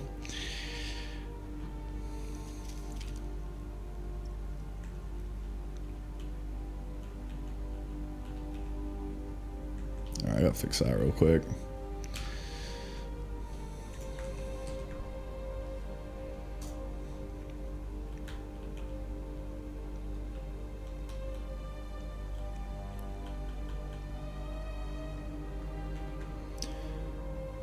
Another idea, I could actually just completely take down the Steam page for Arcana. And then just pretend it never happened. It was all just a big training montage.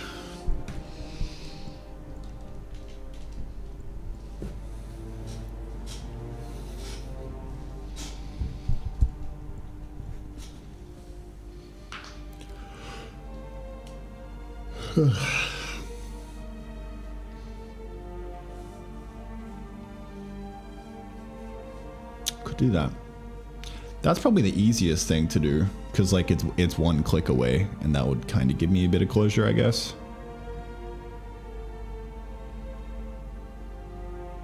Say, oh yeah, it was a failed project.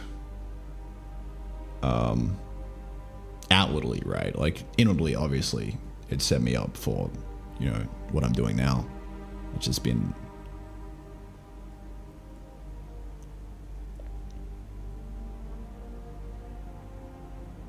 you know, it's not the final stroke that makes you nut. It's all the strokes leading up to it, you know? Type shit.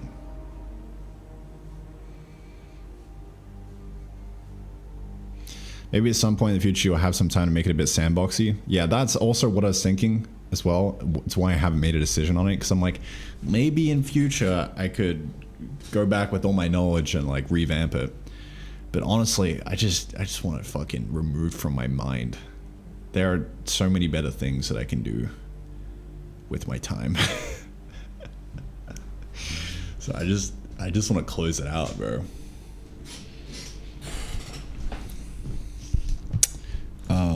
I think the easiest way to close it out for now is probably just archive the Steam page, honestly.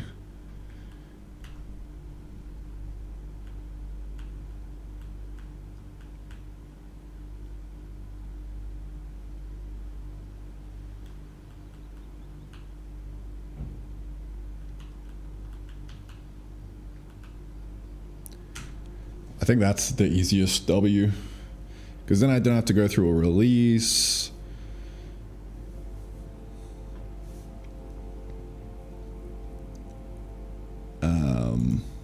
And we can just move on.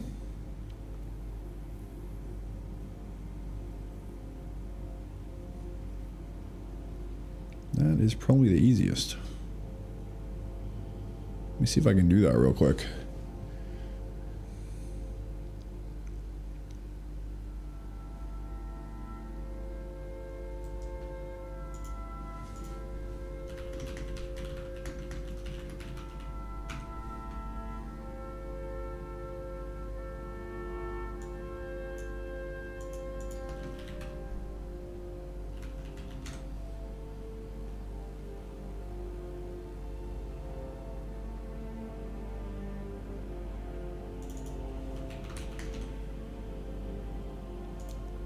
Removing a product from Steam.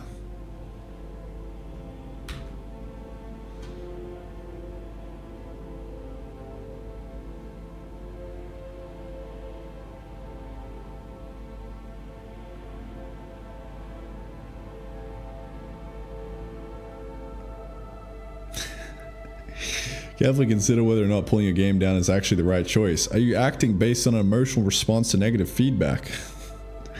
Or is retiring a game the appropriate next step? That's a good question, dude.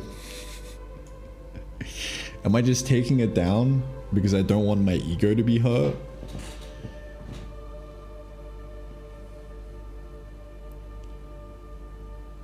Because I'm scared to release it and have it be a kind of mid thing. I mean, to be fair, I've already got Demon Knives up on Steam and I'm not proud of that. It's kind of mid. Again, it's the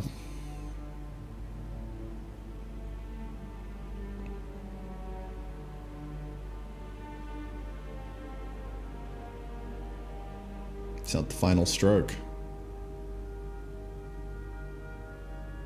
Like, if I were going through with that logic, then like, hey, I may as well go on my YouTube channel and go to the videos and then archive all the old cringe videos, you know, like, it doesn't matter, dude.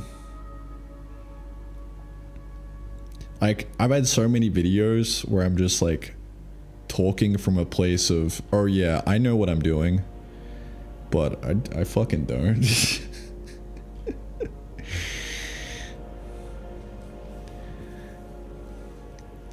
I'm just winging this shit, dude, day by day. And it's like so cringe just going back and like watching one of these. Oh, it's horrible. It all started back, stumbled across a Unreal Engine 4, and now it looks like this. It's maker. Yeah. It's like so much like copes, bro. Oh man. It's like good reminiscing on this, right? Even though it hurts me a little bit on the inside. So honestly, I don't know how to answer that question, if I'm being real.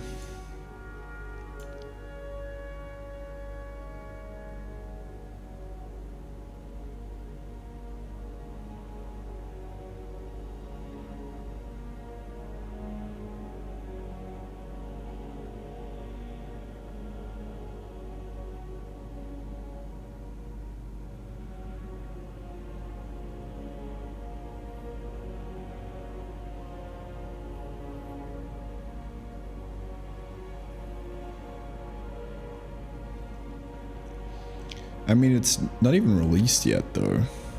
So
You don't think about what you were doing a few years ago and cringe a little means you haven't changed at all. It's more often than not a bad thing, I guess. But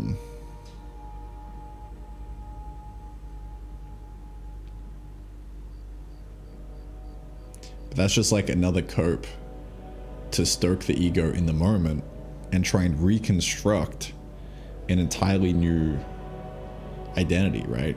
So it's like, yo, yeah, failure is a requirement for progress. I'm gonna keep going on. Like that in itself is still the ego talking, right? It's kind of crazy how this works. Very subtle. Very subtle and sly. Even me saying that that's the ego talking is the ego talking and me saying that I know what I'm doing. And even that, it's just infinite loops, bro.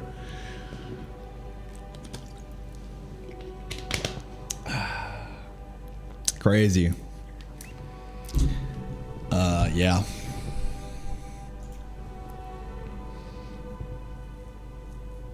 Think you should launch it for free? Yeah, that's also my gut check feeling.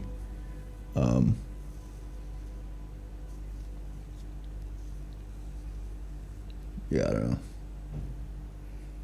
I think that's the true no ego play. Calling it the true no ego play is also ego.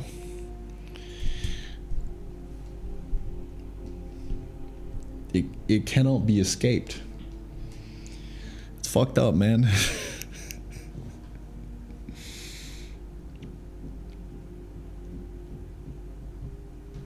What have you got to lose by releasing it for free? Money. Cash.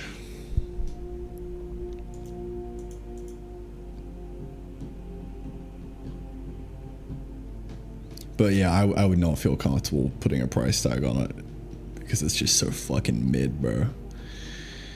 But I don't know. Maybe that's just my own kind of insecurities talking. How many wish lists does it have? I think like 8,000. I'll have to check. Have a little peepsy, bro.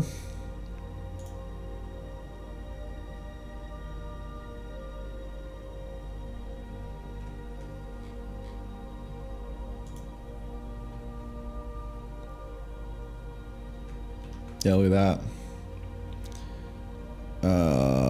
Yeah, sitting at like almost 8,000. Man. What a wild ride. August 2023.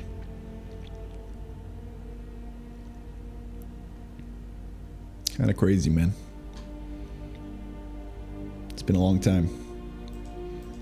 So yeah, I have no idea what I'm doing.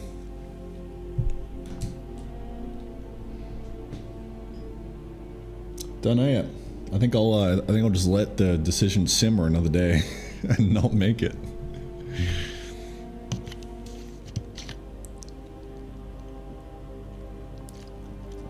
Because ultimately, another option is just leave it in its current state and be okay with it being an unfinished game. I think at the end of the day, maybe that's the easiest move.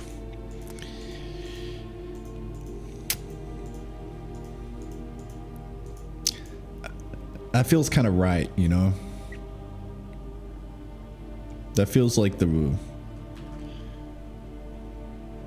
right move to me. I don't know. it's like, it just encompasses everything. It's like, oh yeah, I didn't finish it.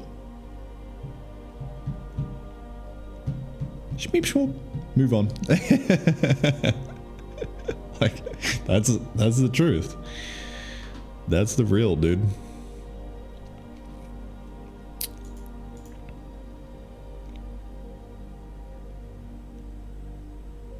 How many years did you put into that game? I mean, it's kind of hard to quantify because I spent so many of the years learning how to program, and like that's really what I was doing. But in terms of like actual like game design effort, when I first started trying to make it into an actual game, not that I wasn't trying the entire time. I thought I was trying the entire time, but in reality I wasn't trying. I was just working on tech and random things and like becoming a better programmer slowly. In terms of the actual design effort involved, probably like,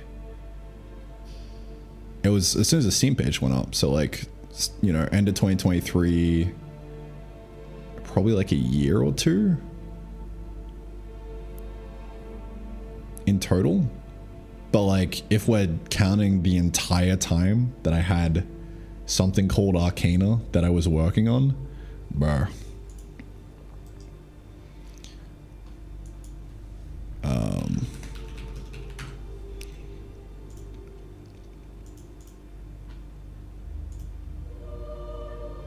Maybe like 6 years, dude.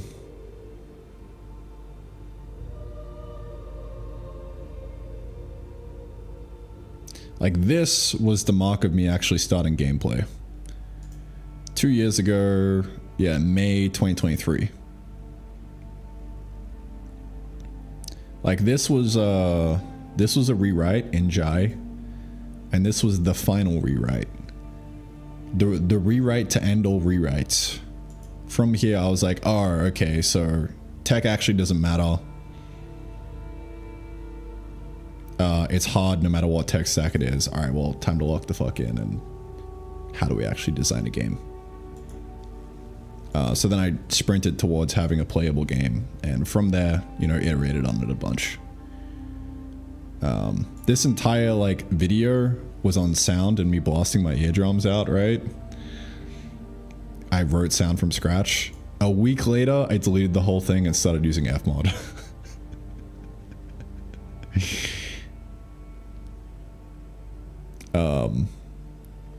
It's like, all right, game time.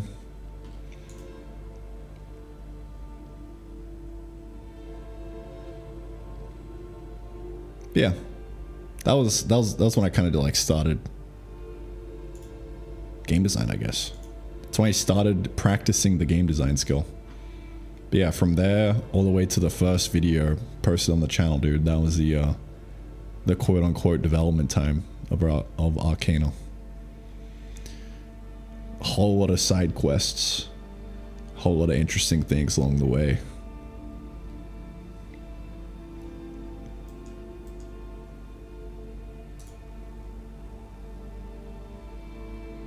What was it written in before? Many things. The first one, Unreal Engine. And then I tried doing my own C++ style engine, following the Cherno series. You know, shout out Sparky, Gangster, if you know, you know. And then I got a lot of memory leaks and I was like, oh, this kind of sucks. And then I came across Ryan Fleury's work. And he was like, hey, bro, if you want to solve memory leaks forever, just do this. It's like, oh, okay. We can do data-oriented programming. That's pretty cool. So then I switched to using his engine back in the day, which was called Telescope. And that was in C. And that was when I really started doing the data-oriented programming stuff and like learned a fuck ton about programming, which was great. Had to unlearn all the OOP stuff. It was a journey. I did that for a bit in Telescope. So yeah, I was in Telescope for a while, and then at some point I was like, all right, well, let me like have a crack at making my own thing. So then I started using Circle and C and writing raw. Actually, no. And then I started using a little bit of Ryan's framework to abstract over like the Windows side of things. But then I was writing raw DirectX 11 to like try and learn graphics programming better. So I did that for a bit and I was like, okay, raw D3D11 ain't really the play. And I came across Circle and I started using Circle. And since then, that's pretty much what I've been using. Yeah. I did like a project in C with Circle, I think.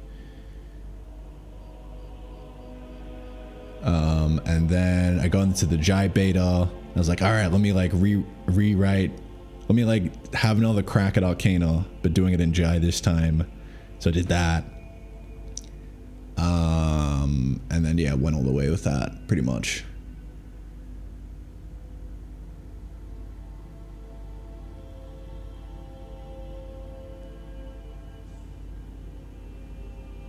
And yeah, and then eventually stopped using Jai. Now I'm in Odin because Odin's public and a bit more stable.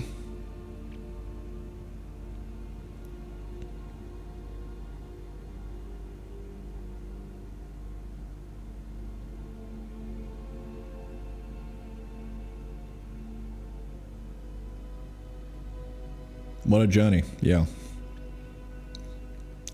Fat ride, dude. What's next? What's next? It's getting Terror Factor out the door, dude.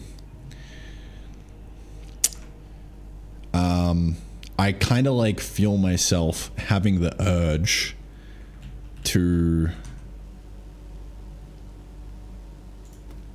push back this release date and not go into the next fest and be like, all right, let me do the one in February so I can cook more.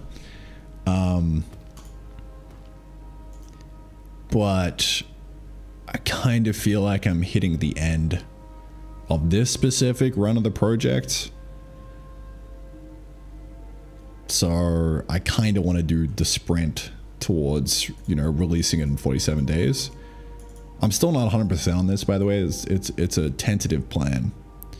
Cause I still feel the urge to like push off the release date, and you know, if I push it off, then it can be a little bit more perfect and less shit.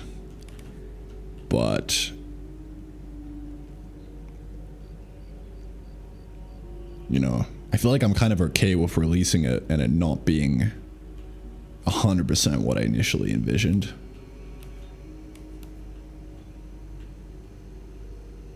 So that's probably what I'll end up doing. Like, in all honesty, probably like 70% certainty leaning towards releasing it in 47 days and moving on to the next project, which I would like to be a multiplayer one. Because I feel like there's my experiment with this initially was like, all right, how can I just make a good Steam game in a couple weeks? I did that and I was like, oh, this is actually pretty fun. Let me like keep working on it. And now 131 days later, here we are with the best game I've been able to pull off so far.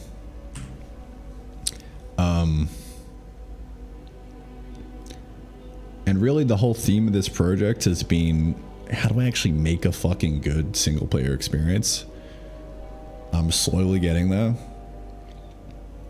The theme with the next project, how do we make a good multiplayer experience? How do we take this single player, turn it into multiplayer, make that banging? Because I don't want to be making single player games. I fucking hate single player games. I like don't play any single player games, dude.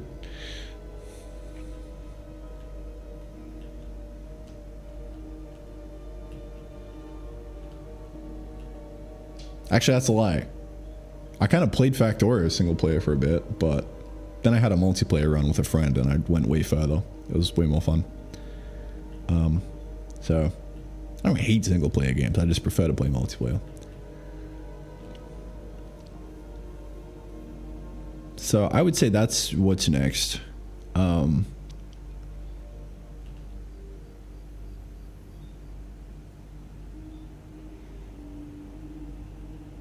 I also feel like I kind of want to break from game dev in general.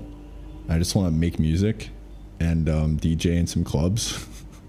It's so fucking random, but I started learning how to DJ a while back, and it was just so much fucking fun, dude. But I've been suppressing it because I want to make money with game dev.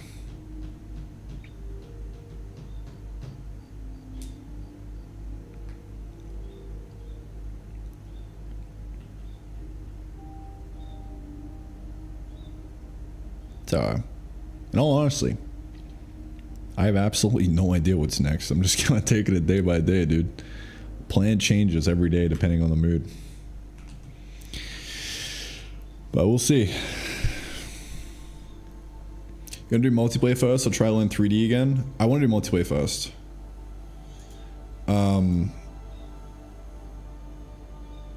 I do eventually want to get to 3D, but I think the multiplayer will be more important next. Multiplayer plus a good modding environment for the community. That's what I want.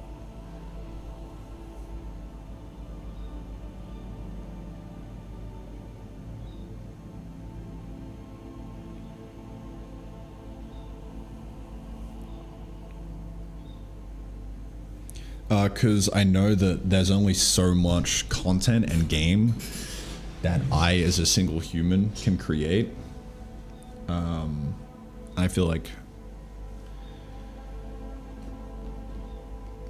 providing like a good, like, stable base game and environment for people to just create mods on top of would be excellent. Because just looking at like the entire Minecraft modding community, like there is so much good shit that has come out of that. Even like the plugins and stuff, like joining a server and playing like Minecraft survival games back in the day, dude. That shit was tight. That was like the birth of the battle royale genre. I feel like so much cool stuff can come from being able to mod a game and create your own kind of game modes and experiment with that. Because a lot of what I want to do now as well is just try out a bunch of small different game ideas. And if I've got a game that is like mod compatible, kind of like Gary's mod in a way, but a little bit more focused, then I've now got an excuse to experiment with like a bunch of different game modes within that context and like build this ecosystem.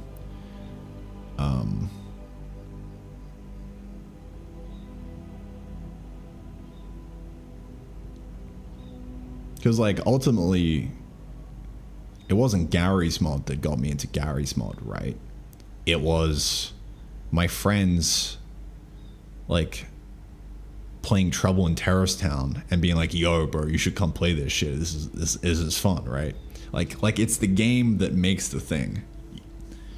I don't think you can really make like a tech thing and then expect that to just kind of pop off. There has to be some kind of like initial seed game that brings people in to the thing.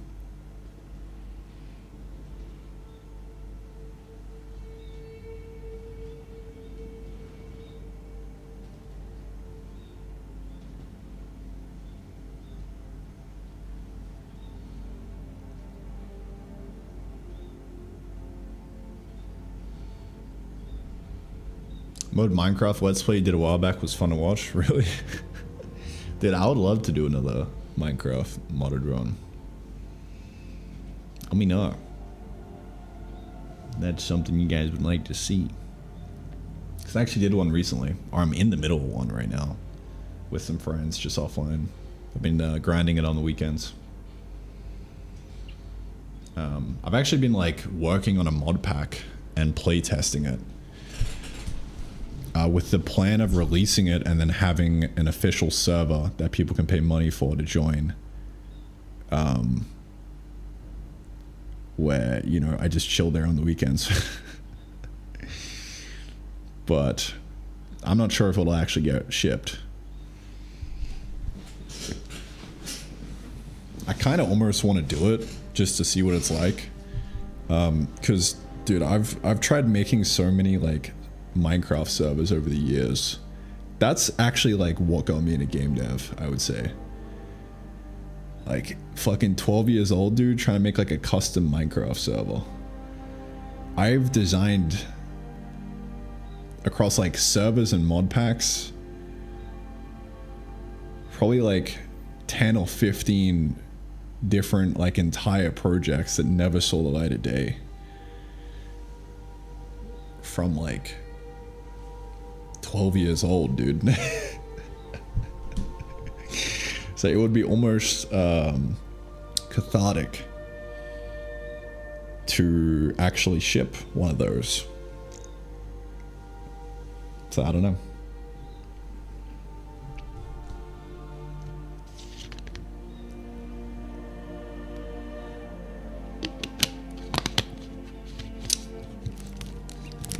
Be a way to integrate your coffee subs. Yeah, it would be a standalone thing. I don't know how I would do it exactly. I think it'd just be manual by like a school group or something. It's probably the easiest way.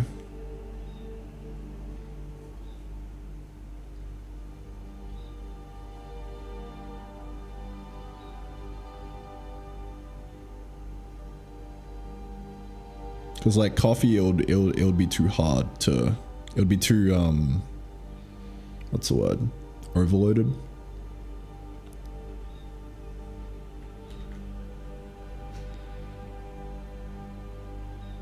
Like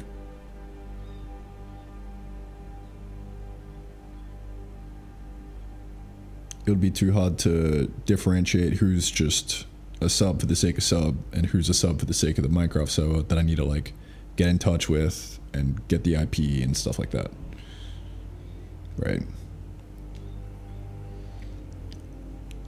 I guess you could make it second tier, but I don't know. I think school is an excellent platform. It'd be really cool to just have a kind of page for it.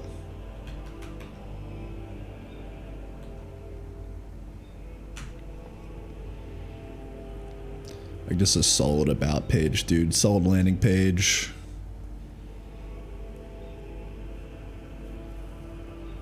Good community. That'd be good, man. Alright. I'm very sidetracked here. That was a fat rant. That was a fat fucking ramble, dude. Man, today's video really is just gonna be like half an hour of yapping. I guess that's what happens when you put chat up to the right for an entire stream. I'm just in a yap mode today. Is what it is.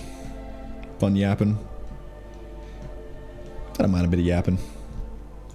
Oh, let's lock the frick in and try and get this working. What I want to do now is take stuff out of a barrel.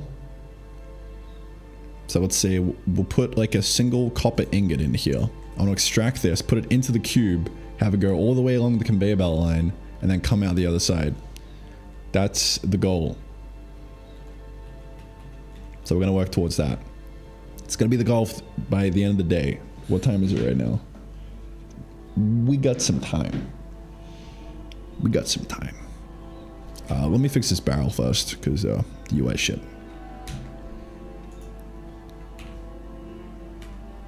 That's going to be job numero uno.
right. Let's get it, dude. Go time. Okay. Well.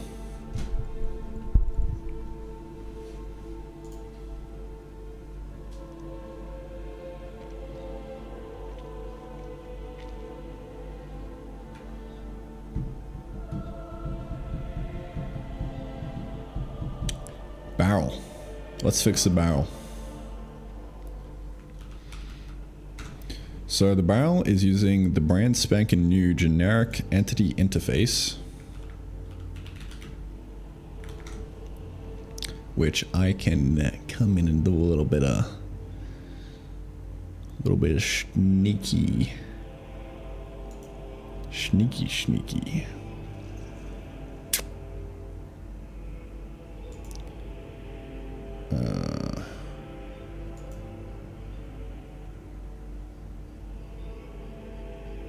Filter module, inventory UI module, module.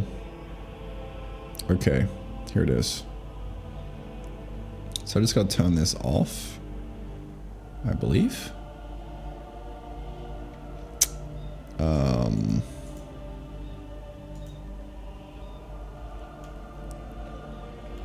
For now, I can just kind of go and do a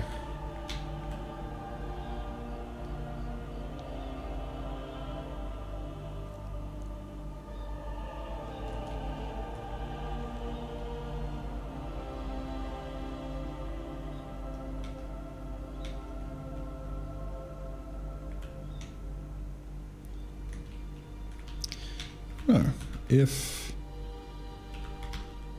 filter can take filter module, then we do that. I think that's it.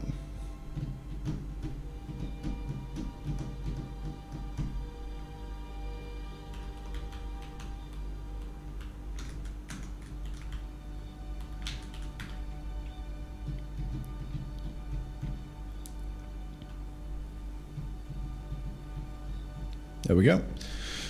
Now this text is being a little funky, dude. A little bit funky town.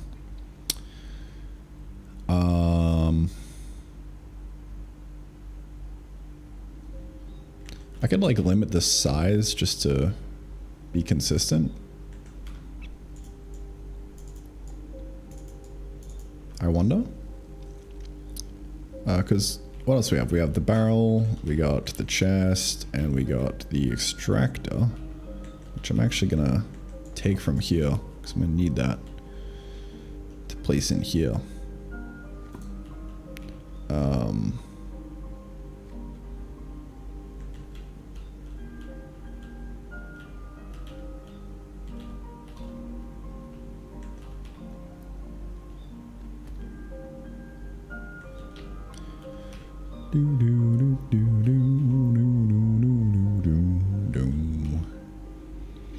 Yeah, I kind of just want to make it consistent. Like just make it the size. So instead of size by children, I want to do width. PG width or something like that.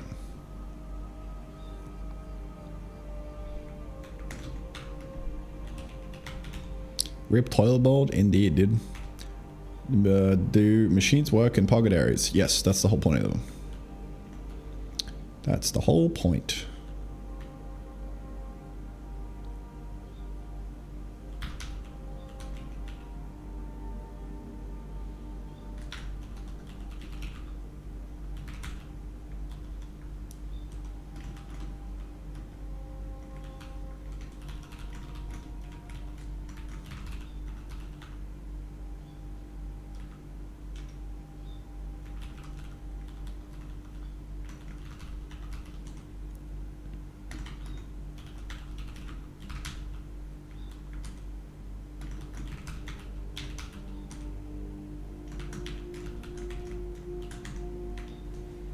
So that will be the width. We can plug that in there.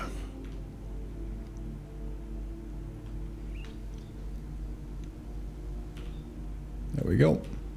So it'll look a little funky, but it should be fine. So chest looks good. Barrel, yeah, it looks fine.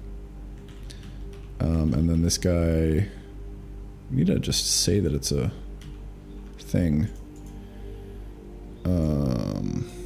Enter UI module, title, and then pad. Yeah, we can bring this out.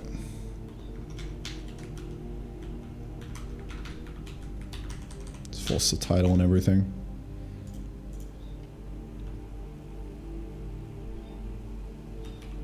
Extractor, barrel, chest. Oh yeah. Probably doesn't need the pad though, if I'm being real.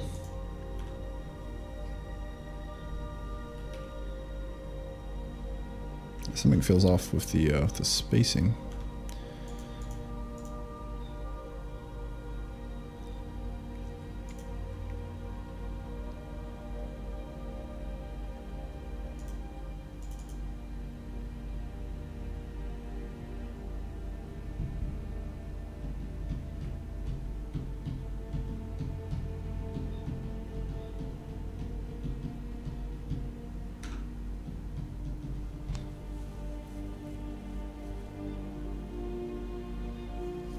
Text dim. Yeah. Oh yeah, that's why. I think. There we go. Perfect. All right, looking good. Filter module. Yep. And then barrel. Can we shift click? Yeah, nice.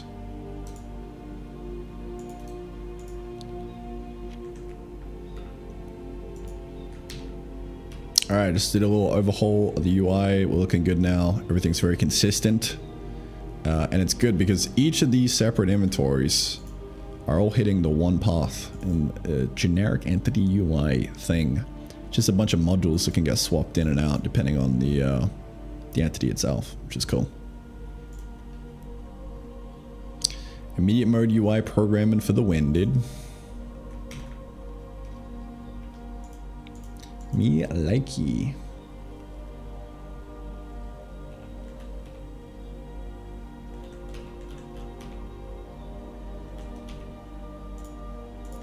Right. So, our next goal is to make that work. Well, the barrel doesn't actually work right now, which is a bit wild. Barrel on the extractor, no worky. So let's fixy. Let me push this up real quick. It's been a hot minute. Reworked build to have a quick path for debug.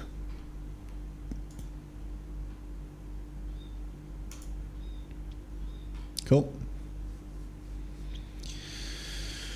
All right, so this.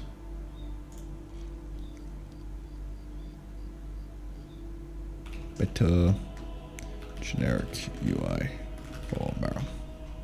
Say better generic UI in general. Honk. Push them up, dude. Let's go, bro. Let's do it. What's the time? 10. Dude, it's so early. I actually woke up at like 6 a.m. this morning.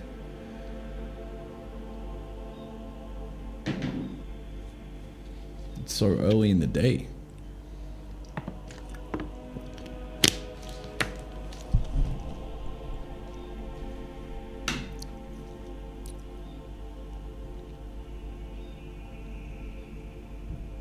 Having a fabricator that could craft the tesseract and everything inside would be sick. Yeah, like you have like a blueprint for the tesseract. I don't know how I'm gonna do that yet. I probably won't, honestly, for this version of the game. This is gonna be a bit complicated. So I'm gonna like leave it at this. But yeah, that would be cool. That would be cool, dude. I also would love to get rid of this fucking E on everything. It's pissing me off so much. I should be able to replace everything with a right click to open. Or even just a click to open, I don't know. No. Left click is like mining stuff, so I don't know.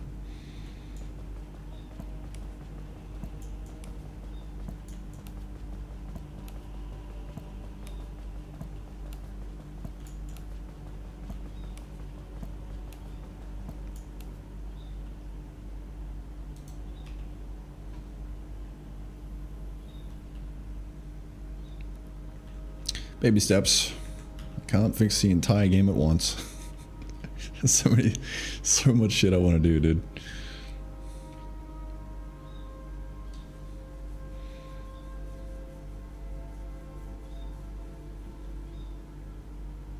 Alright, let's do it. Yeah, let's make the extractor work. So, go down to the automate area. Else if kind equal barrel.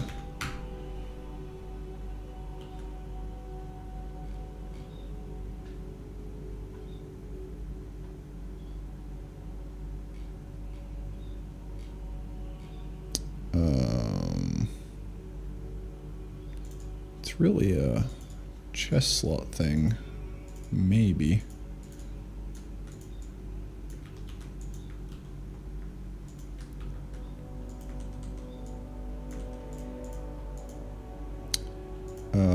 I'm actually pretty sure that I have a barrel slot in here.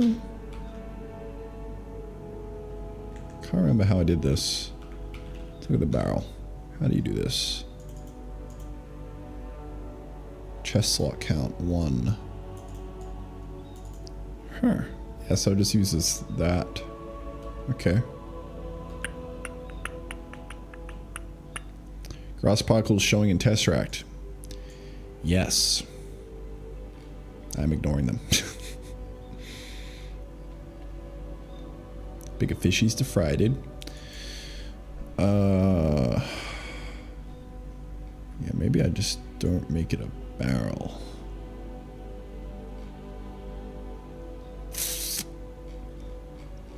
Well, maybe I do.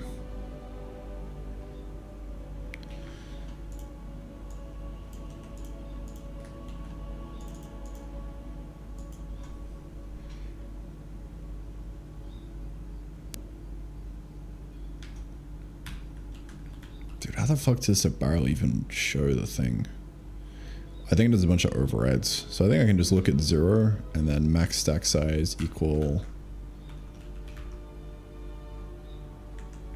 whatever.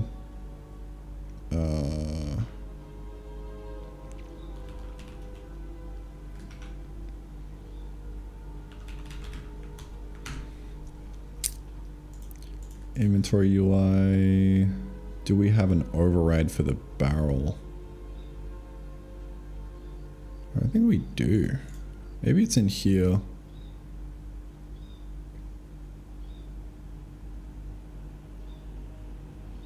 I actually can't even remember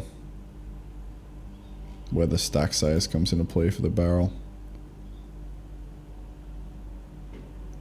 Would I still use circle for 3D? I have no idea, dude. Probably. I would have to experiment.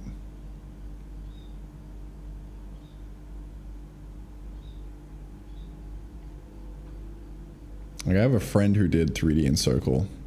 Actually, 2 friends who did 3D in circle. And it seemed to work.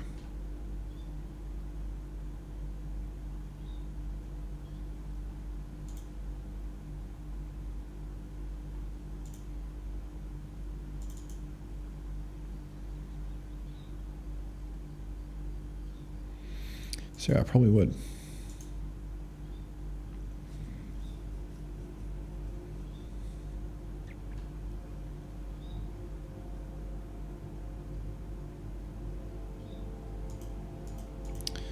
Desk slot max stack size. Where does that get set?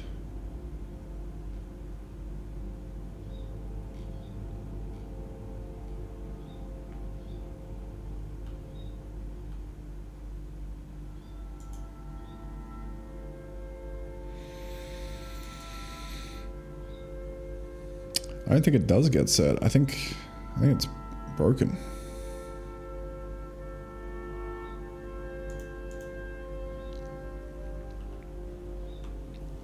Is the barrel broken right now? Did I accidentally break it? Let's see.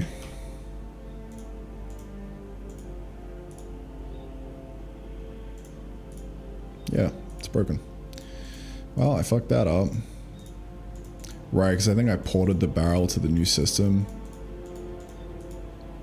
And I deleted the old one. But I forgot to update it. Oh no. Uh-oh. Inventory UI module.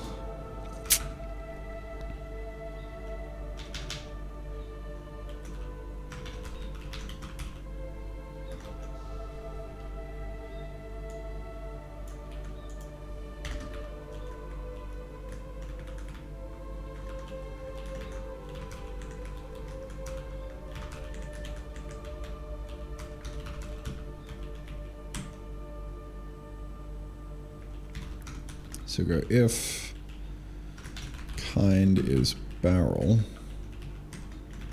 max stack size is equal to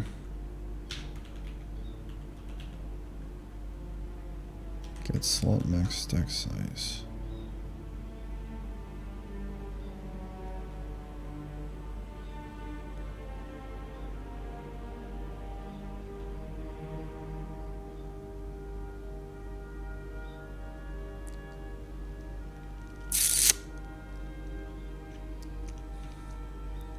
This is a tricky one. I think we can just do barrel max stack size.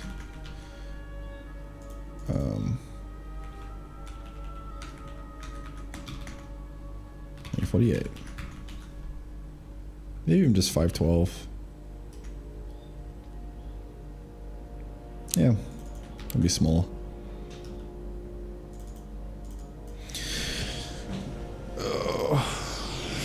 Nah, fuck it. 2048. We bowl, bro.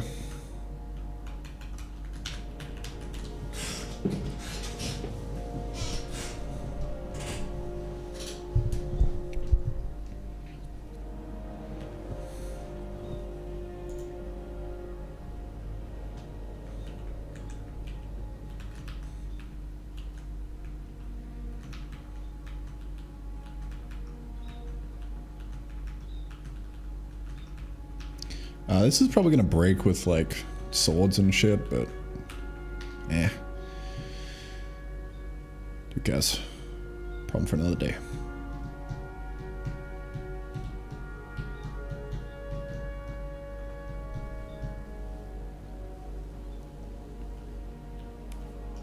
All right, will this work? Yeah, perfect. We have the extractor doing its thing, but get rid of that. Chuck that in. Yeah, look at that. Perfect. We can shift click it out, which is really interesting. Really only want to shift click a single stack, but you know, we can call that a feature. Not a bug. Definitely not a bug. But yeah, barrel's working now. Chuck that guy in and then slap an extractor on. There we go. It goes out. Now, the only thing we need to do is actually make it so that it goes inside the thing. And then it would be finish.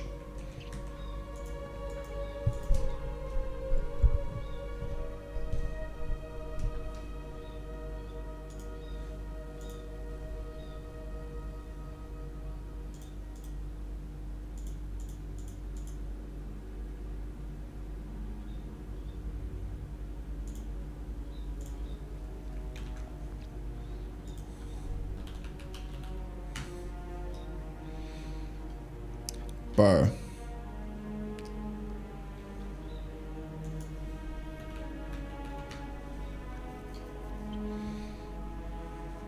People from Finland would probably be really good at game dev because they always be finishing. You know what I'm saying?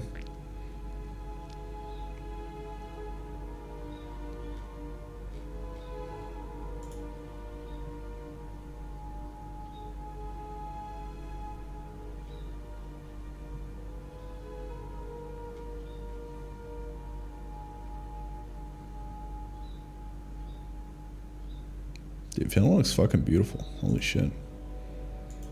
I mean, yeah, it's like right next to Sweden. Same kind of vibes, dude. Fuck, bro. Frick, dude. Should I pull up?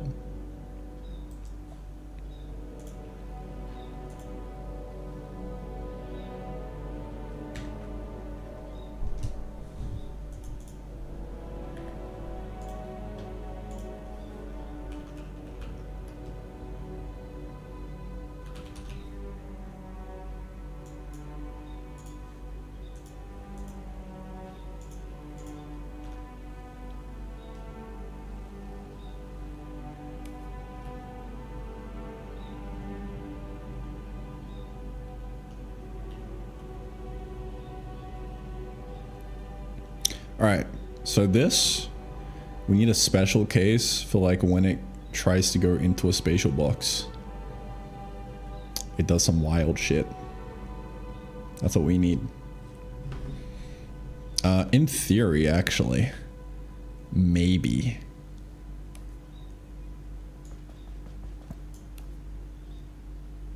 Actually, no. Never mind. I was gonna say it should already kind of be working, but no. No shot, bro.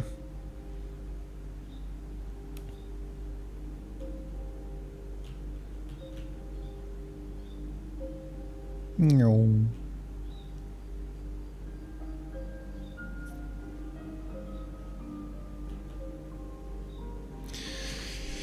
Alright, let's fucking do it, dude. Where's the conveyor at?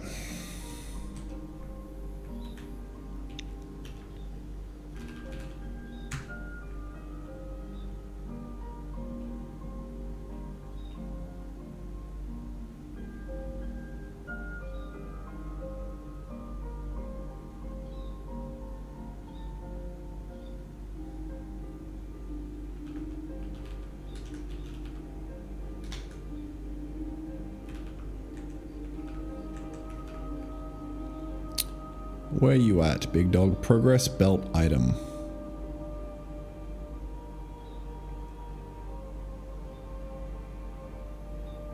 There's a progress belt item new. This is interesting to me. Why is this getting used? It is, but it's also not. This is interesting.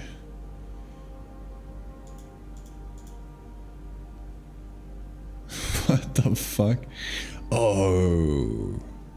Yeah, I think I know why. This one had a next slot you could override into. I think. Whereas this one didn't. This one, actually no, this one had a direction that you could pass in. Right, I needed to do this because of the belt crosser, I think. Okay.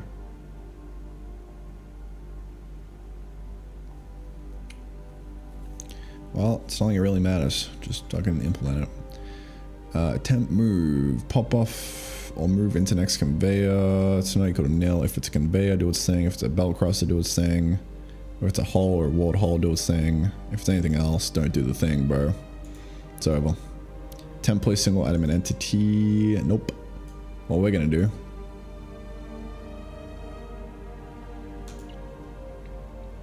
Wait.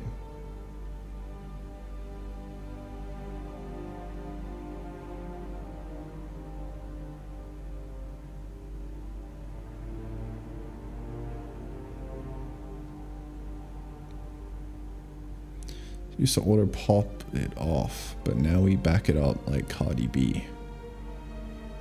Okay.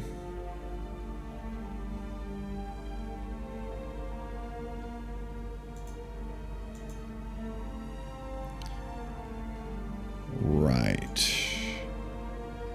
If destination kind. So if we have a destination, yeah, cool. We just add a little cheeky LF to this guy, you know. You know what I'm saying, boys? Else if dest e kind equal spatial box thing, then we do our thing. Oh yeah. Exciting stuff.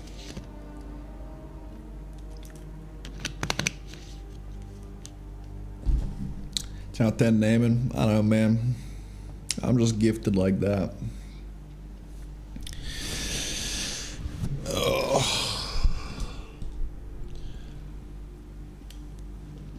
Oh, fucking hell. Big stretch. I go to the gym today as well. 1.5 hours away. Dude, it feels like it's been so long. It's only 10:30 in the morning. This is what waking up early does to a man. Fuck, bro. But we're not even halfway through the day yet. That's crazy. That's insane to me. How's it only been 3 hours of live streaming? What the fuck?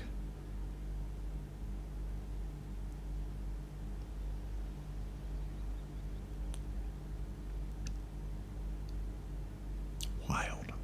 I guess I also just haven't really done anything yet today. I've really done much. I've just been fucking yapping, bro. Dude, yapping's hard work, man. Let me tell you. Hard work.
Time's a construct, bro. Yeah, man. Who the fuck constructed time? That motherfucker who invented the watch, bro.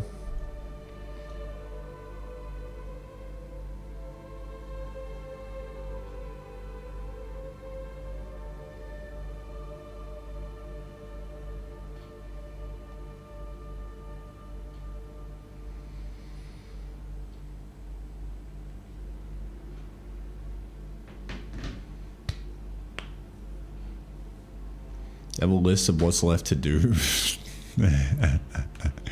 Yeah. We got to-do.txt. It is pretty long.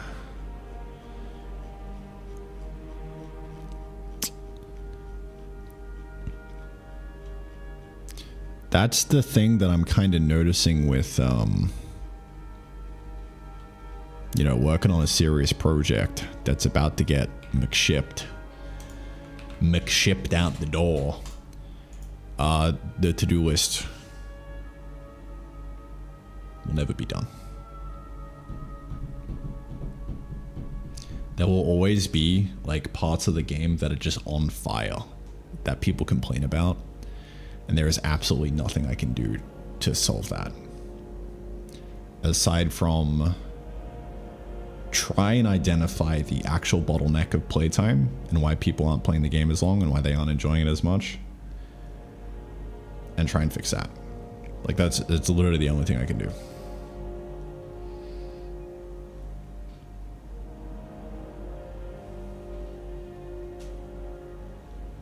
But it's never ending.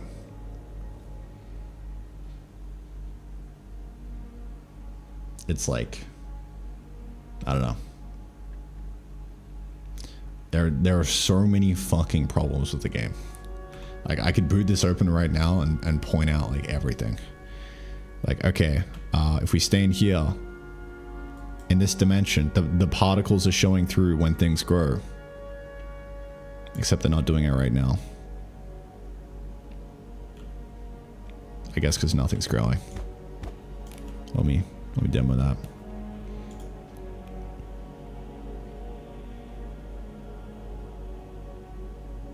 It'll be quicker for me to go fix it instead of point it out.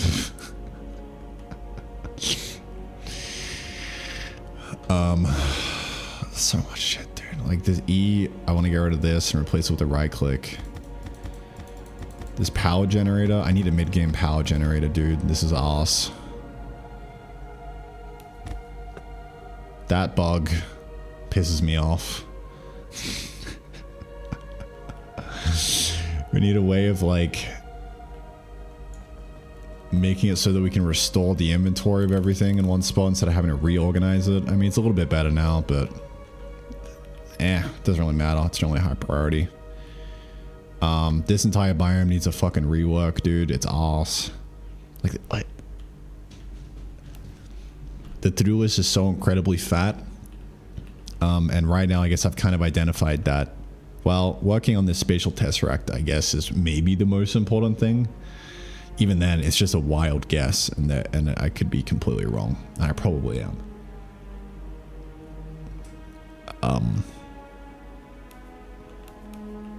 Yeah. Shit's wild, bro. To-do list gets fatter by the day.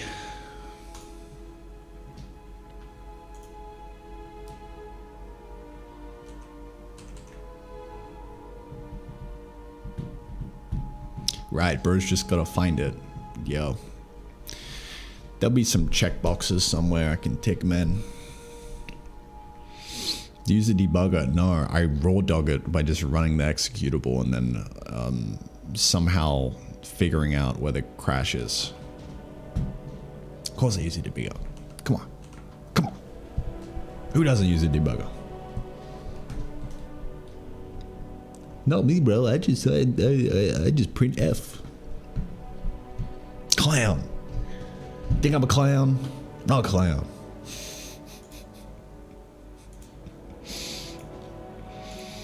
All right.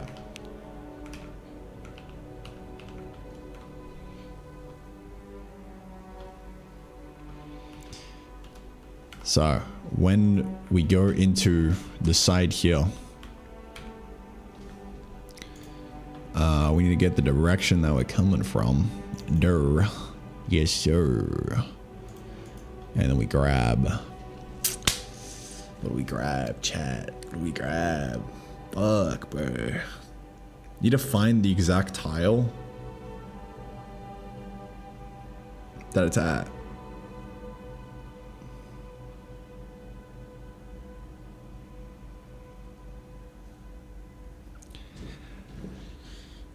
How do I do that? I know how I do it with math, but I've already done it twice at this point. I guess I can do it again, third time. Why not? Des E dot owns dimension, and then we hit him with the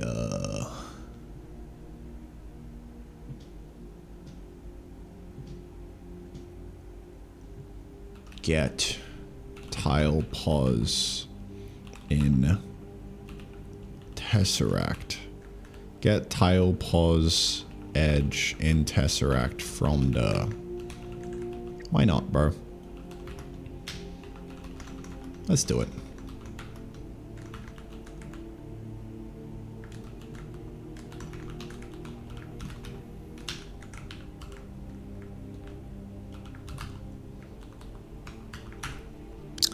be here somewhere. Or just throw it here. Bucket.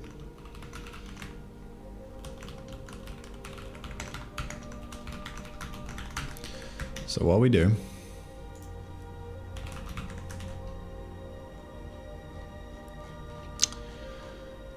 is we do something. We do something.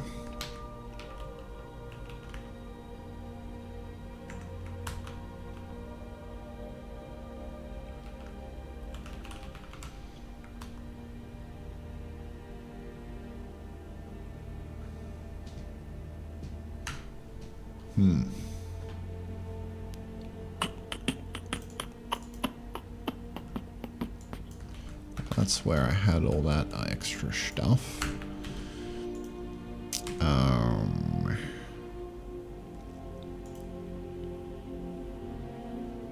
This guy.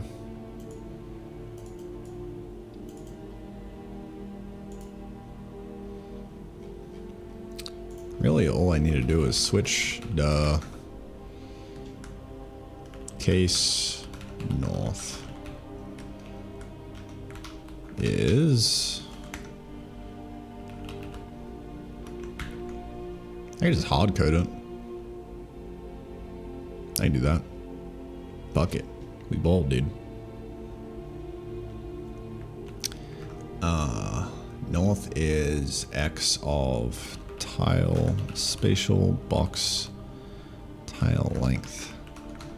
Half length. This divided by 2. Half length, and then spatial box tile length. Take 1. That'll be the north. East is this. No.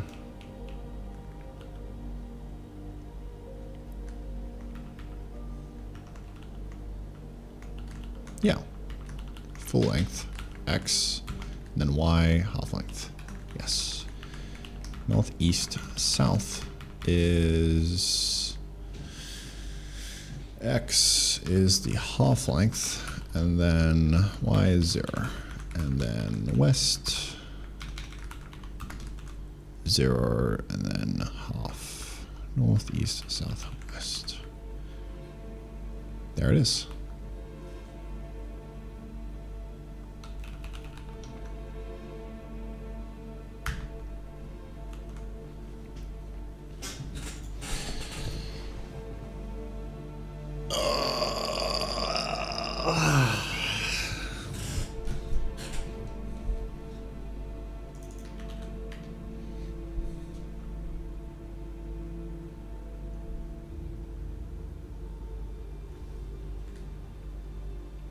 Huge. We want to inverse that direction. That'll give us the tile that we want to go to. And then now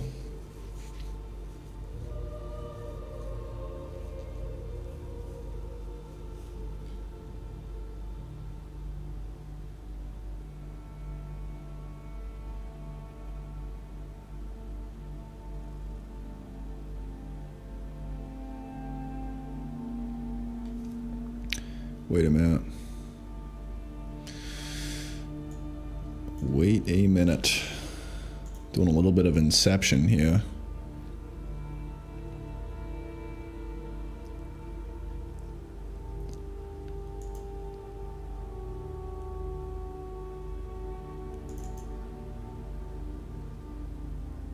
Dest E. What we do is up here we go if dest E kind is equal to spatial box thing. You're gonna patch in new destination.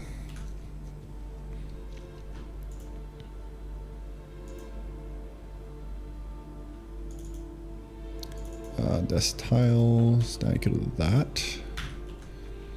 And then dest E is now equal to get tile at pause, dest tile pause, except we need to push the dimension to be equal to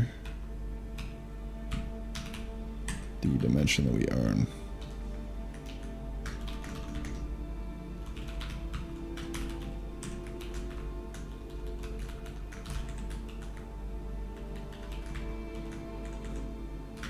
Spatial box dim.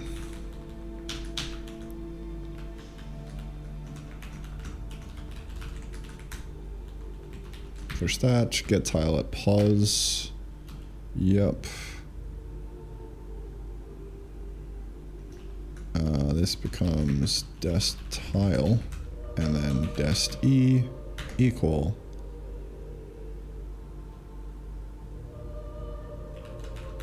entity from handle.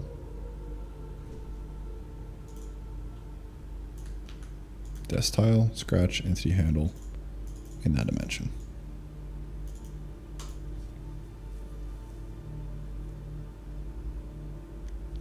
That should be it.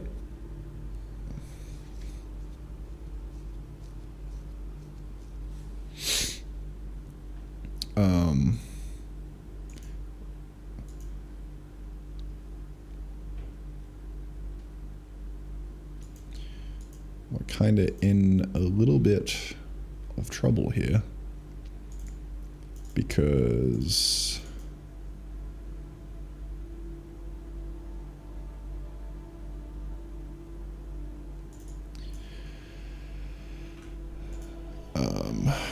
kind of need to do one of these.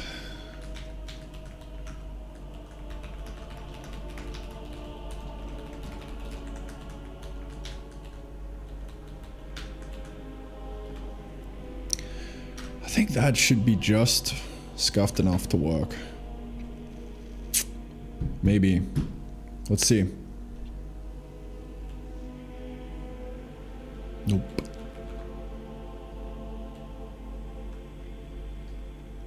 Yeah, nope.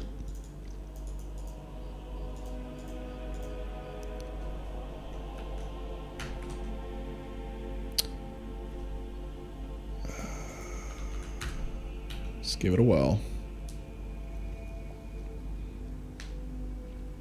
Where are you going wrong, sir? Alright, so we got the direction. Should be west, yep. And the dest tile pause is equal to 8-4? That doesn't sound right. Nah, that's totally not right. West, east. Spatial box tile length, take a 1. Actually, yeah, 8 and then 4. Sure.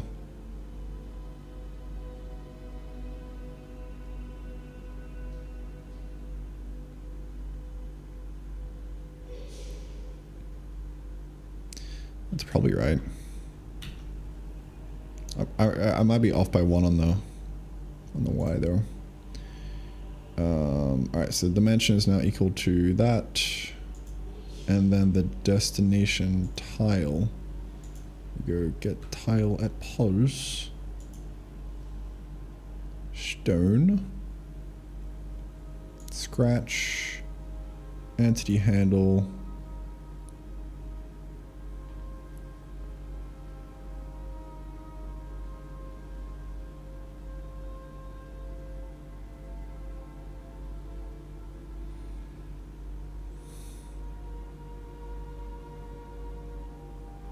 Seeing that there's nothing there, which is kind of cap for a number of reasons. It could be a number of reasons.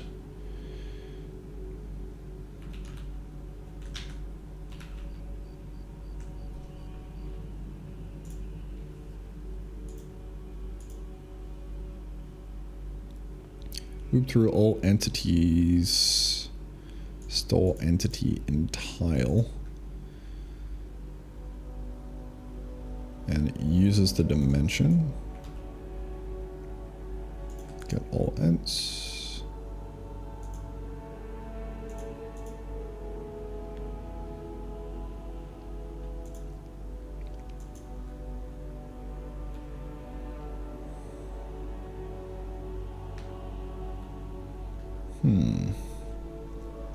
Makes me think it's just off by 1.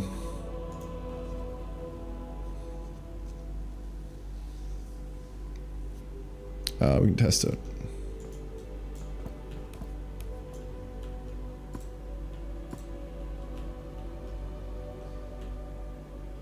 Oh shit. Wait.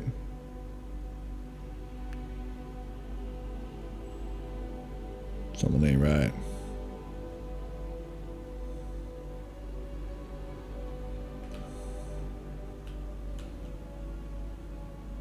Alright, well, if we go in, then it's not off by 1. So it is working. Just because it's not loading in, that would be my guess. That would be my guess. Store entity and tile. Get tiles at pause from tile size. Yes. Should be fine. Create or get tile at pause. That's it. So it's getting the tile, but how does it know? Okay, store entity and tile. What we need to do is context, or push context, and then context dimension equal to entity dimension. There we go. Guess I'll go fuck myself, dude. Alright. Fuck you mean?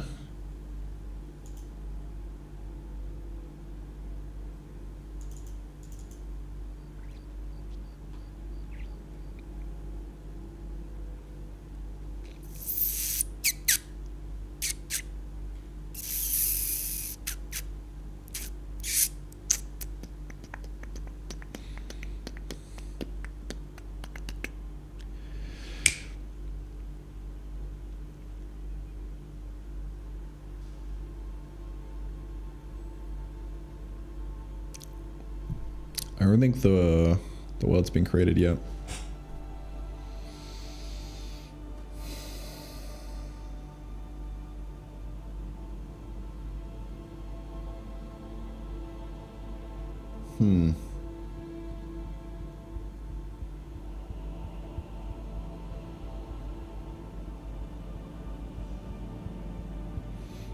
Interesting. The dimension hasn't been made yet on the first frame of this. How do I get around that?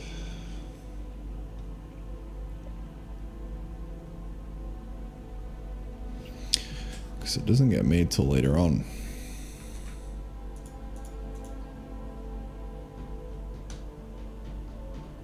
You could just skip it. You could just be like, yo, if tiles, if CTX dim is not in tiles, do return. Kinda hacky.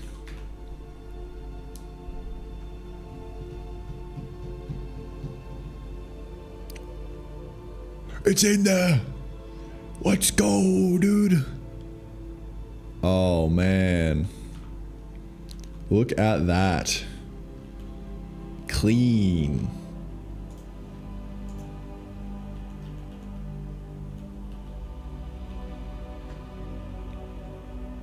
Alright, let's put a bunch of slime balls in the dimension, dude. Oh, I think it's backed up. I think it backs up because this doesn't update. Yeah.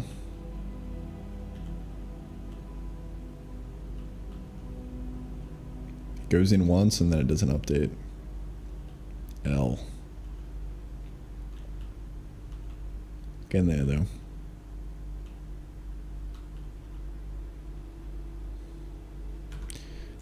Why that be the case? No. Cheers, been watching your videos for a long time now. Thank you, ma'am. Thanks for the 10, brother.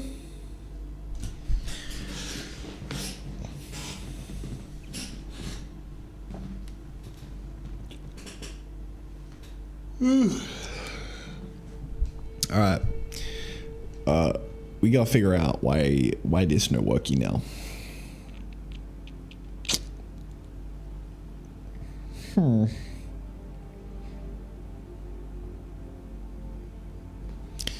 Right after I put that $10 donation in the sheet. Alpoc. Thanks, man.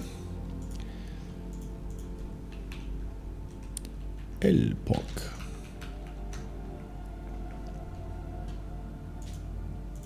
Cheers, bro.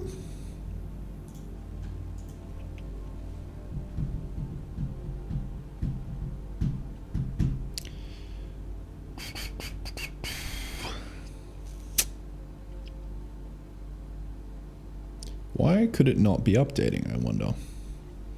Well, let's take a look-see at the conveyor belts.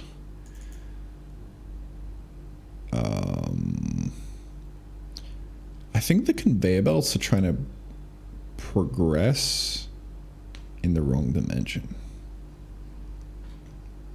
Hold up.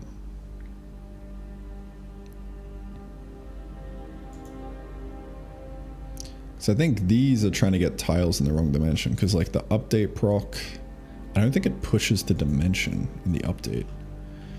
Now that I think about it. Yeah, there's no semblance of dimension pushing going on here, dude. We gotta fix that. Push context dimension equal e dot dimension. We're gonna make sure we do that in the post update as well.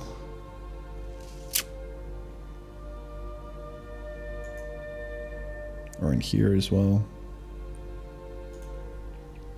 Honk.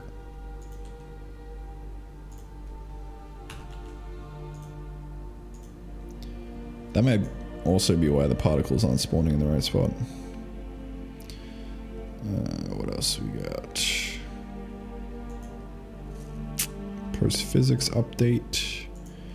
Yeah, we can do one of those as well.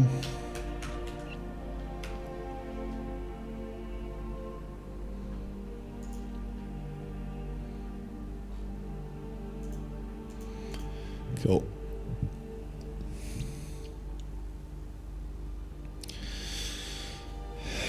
Motherfucker.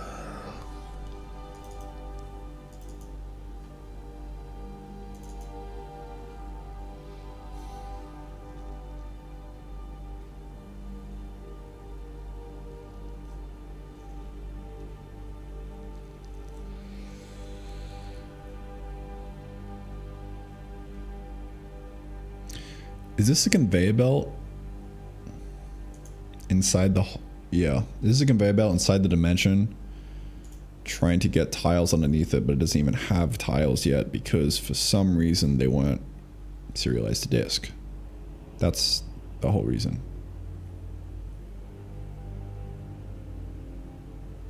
I think.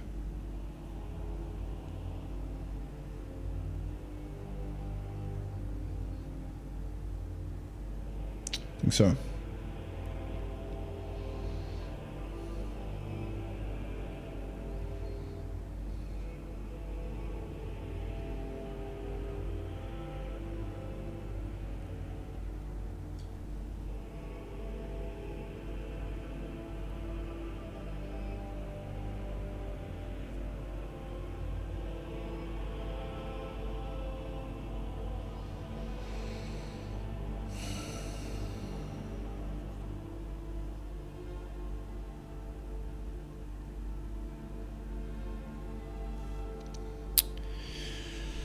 So this problem of the tiles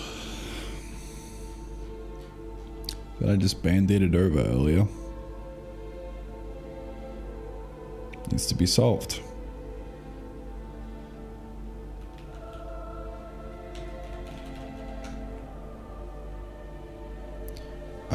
Where even was that?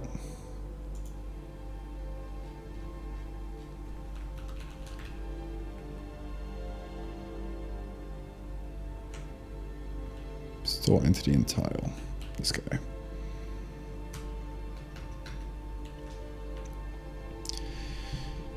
Yeah, if I was trying to store an entity in there, it fucking better be valid, dude.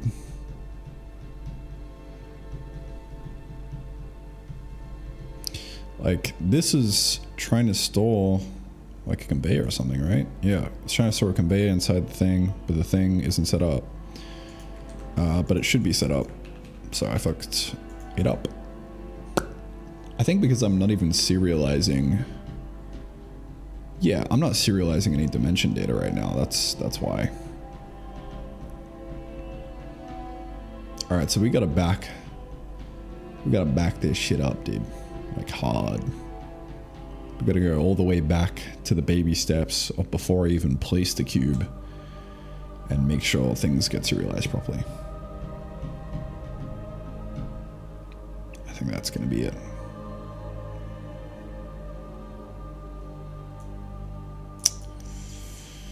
I think so, instead of trying to fix this broken game state.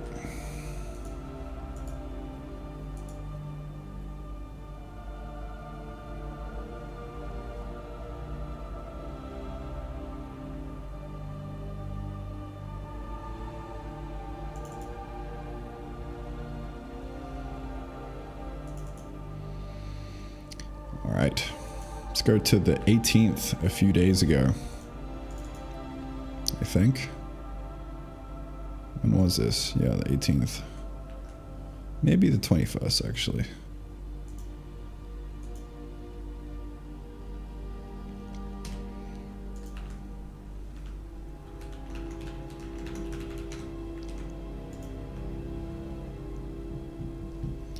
To a time long before the spatial tesseract. It's actually still placed, but I'm pretty sure we should be able to set up the dimension from here. Should be able to. Alright, let's run it. Let us run it, dude. Or maybe I go back even further before I place it. Yeah, fuck it. That'll be cleaner. Back to the 18th. Perhaps.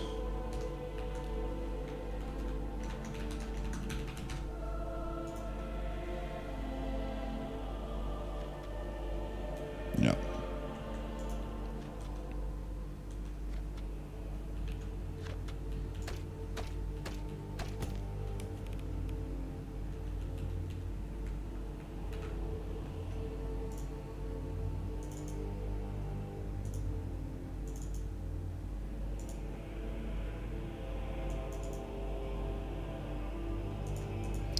I'm going to delete those two.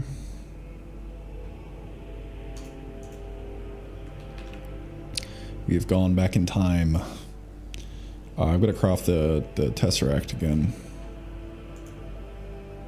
Gonna need a dense matter ball. Do I even have a filter module in this? No, I don't.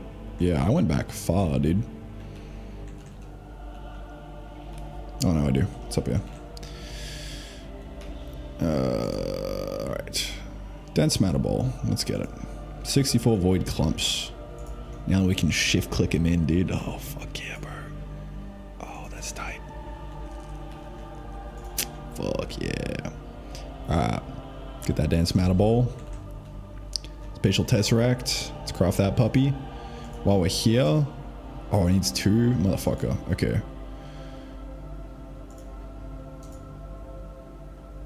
I need to make that recipe better.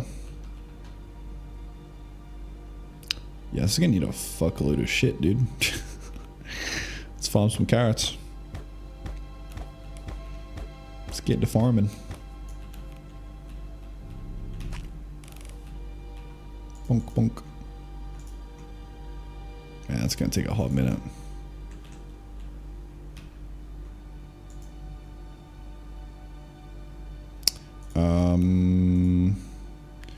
Yeah, while I'm here, I kind of want to change the recipe.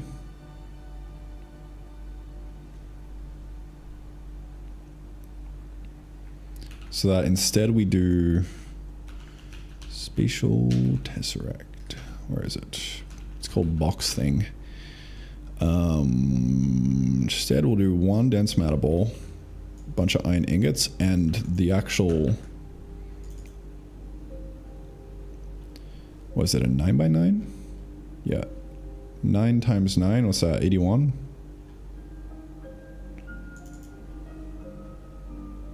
So we'll need 81 floor on the inside to craft it.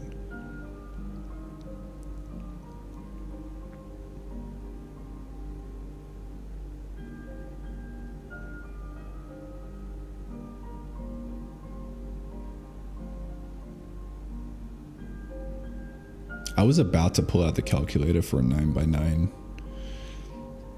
to see what that number was. I just thought I'd let you guys know.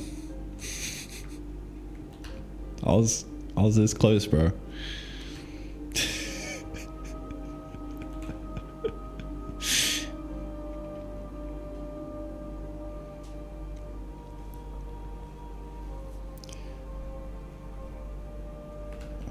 Cobble. Block item. What the fuck is it? Cobble path? Yeah, cobble path.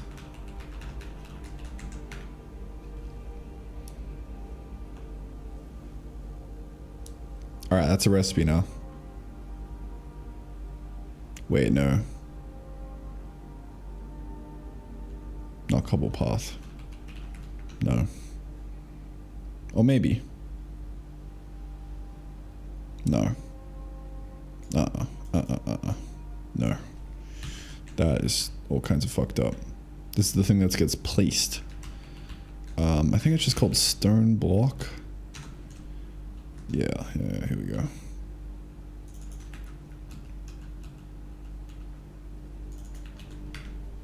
$81 stone block.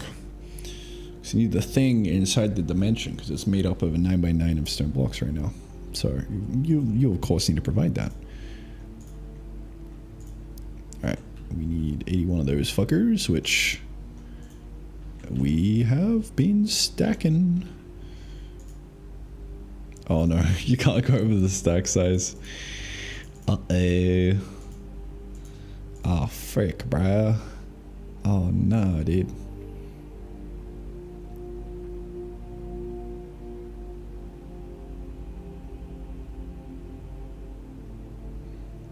Dude, you're gonna need to make so much cobble blocks to get this. You're gonna need a fat fucking stone farm. I guess that gives stone reason to this, which is cool. Yeah, we can't go over the stack size. Uh-oh. Oh nah, dude. Frick.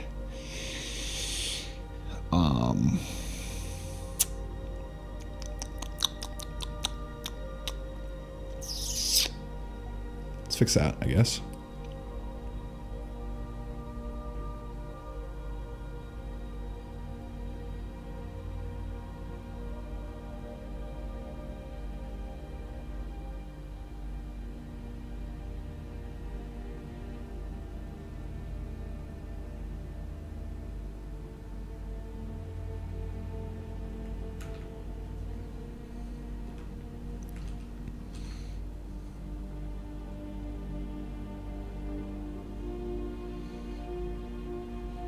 Sound full Townsvillian there.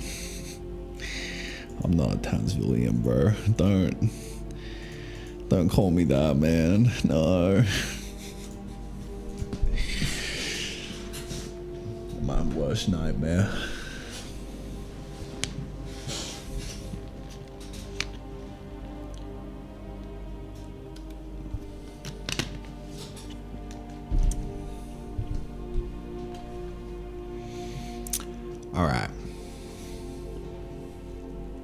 How to do this? We just need to override the item slot, which should be able to find somewhere.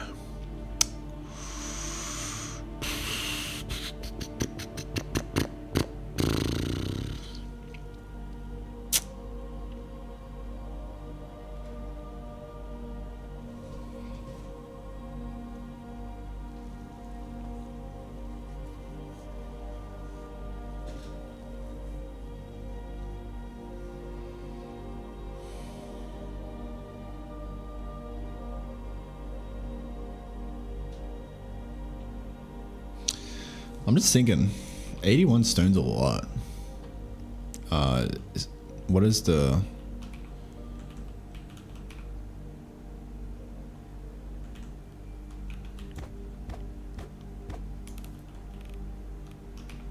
Do we only get one per? I think we do.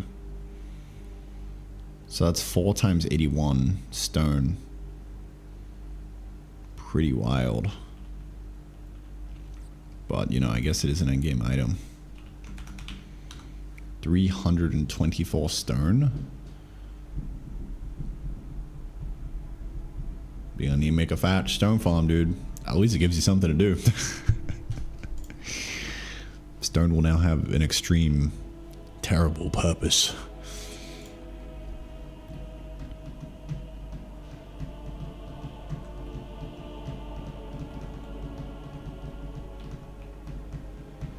I do like that. I do. I need to balance it a bit, but I like it. Me likey. All right.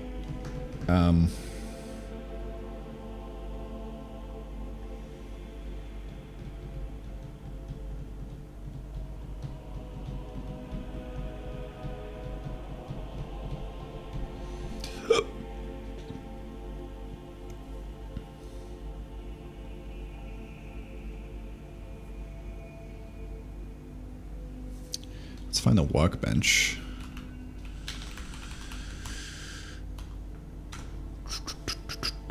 Should be this guy. Input slots.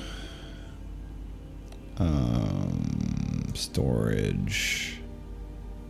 Here we go. Yeah, that's right here.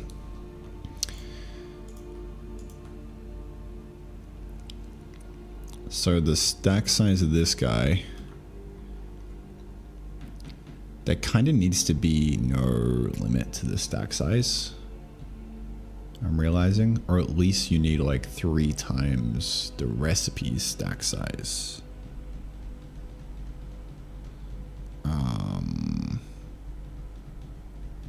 I don't know. Like at least twice the recipe stack size? I don't know.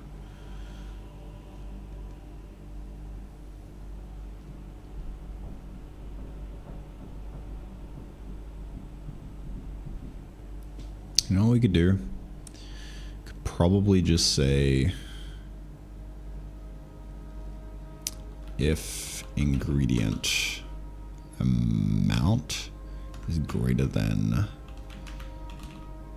default stack size,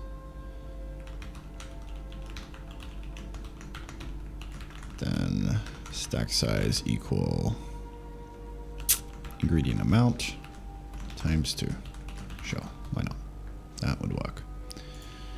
Motherfucker.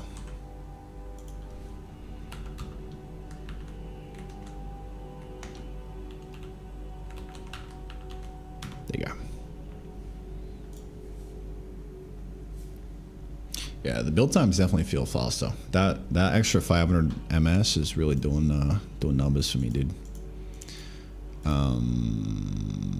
That only went up to 81. Which it shouldn't. Oh, gotta use stack size. My bad, G. Yeah, the build times feel way faster. I like that. Alright. We've crafted the spatial tesseract once again. We're here. We're ready.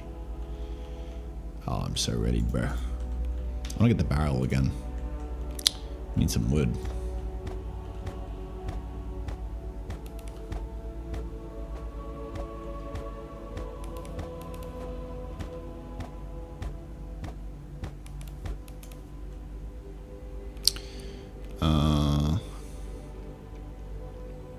What I want to do, I kind of want to like make a little area down here.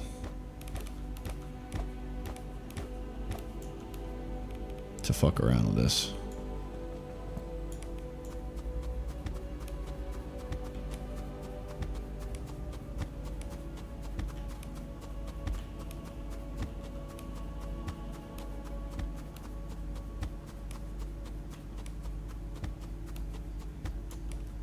Alright, I'm going to save this, and I'm going to call this Worlds Pre-Tesseract. Oh, I wonder how the backup system is going to go with non-named things in here. It might crash. Where is the backup? Backup update, backup worlds folder, trim all backups, get fun, keep count, valid backups, loop through backups, delete the old ones. Alright, if it can't pass it, it'll just skip it. Alright, awesome. Dude, I'm so happy that Clyde wrote this for me. The intern. And it's very robust. Thanks, Clyde. I would not have made it that robust. Alright, so that means we can store this in here and it'll be fine. Cool. Alright, we're cooking. So, let me get a barrel. I don't know what the allure of the barrel specifically is, but I like it.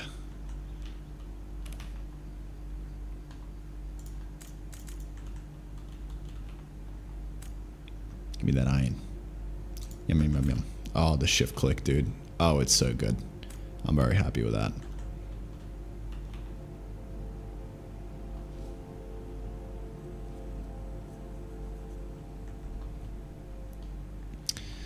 Extremely happy, dude. Hit me with that barrel. Yes, sir. Alright. Barrel here. Maybe here. Tesseract will go maybe like there. Yeah.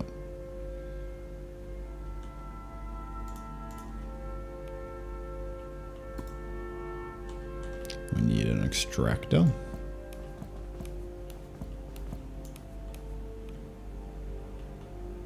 Hit me with that shit.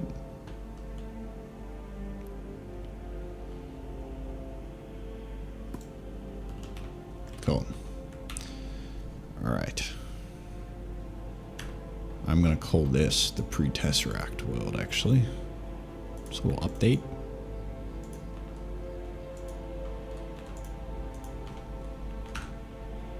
Real quick.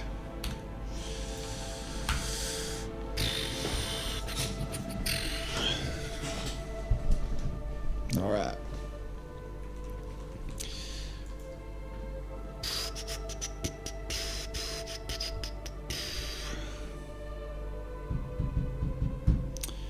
The game Dinkum. I do not. What is Dinkum?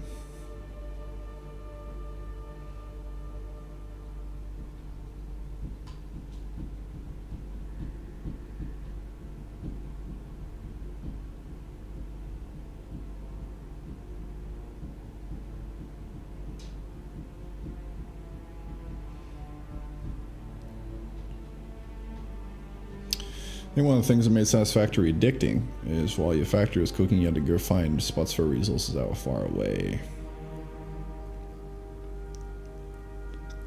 Yeah. Yeah, it was kind of interesting.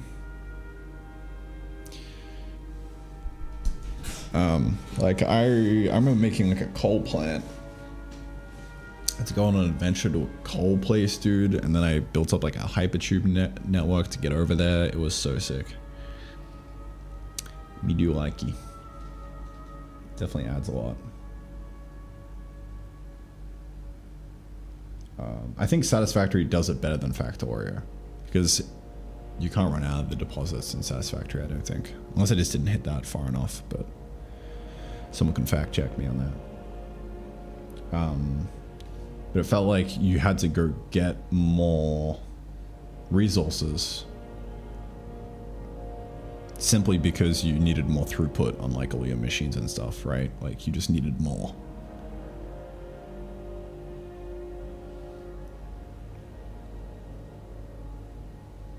And that felt like way better than Factorio. Because Factorio fucking sucks, dude, when you run out of like an ore deposit. It's like, oh, I gotta fucking break down this setup and then go find a new one and move it over. Like your entire factory grinds to a halt. It's kind of fucking annoying.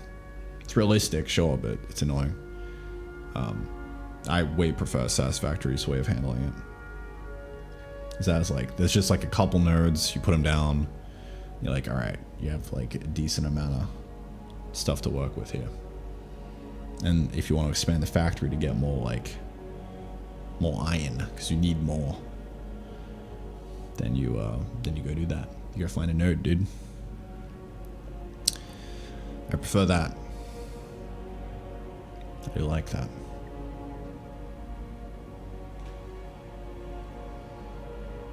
I don't think that'll really come into play with this game, though. I don't think.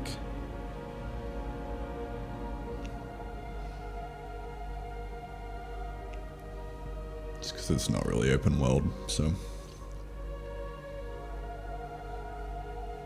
Yeah, the pure and impure and normal and stuff. Yeah, that was good.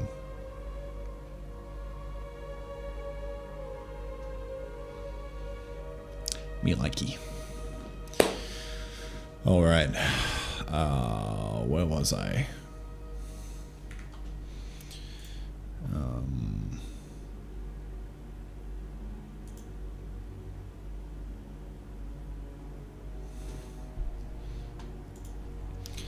Spatial box.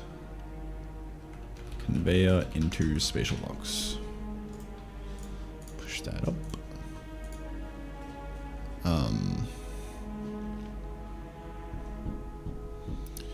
So we've got to make the... Oh man, let me rename this. Rename spatial box to Tesseract.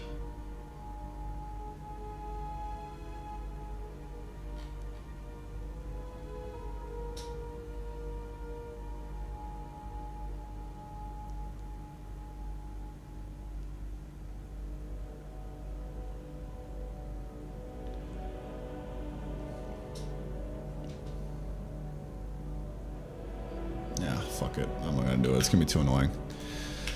Because I'd rename the sprite enum as well. Can't be asked.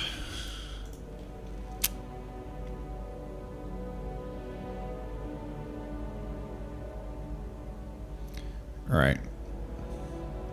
So, I'm gonna add the dimension and in the tiles, all this kind of stuff. If we just simply place it down, then it should work. Like if we just put in like maybe a bunch of this. And then we do this. Look at that, bro. Oh my god, that's sick. That's awesome.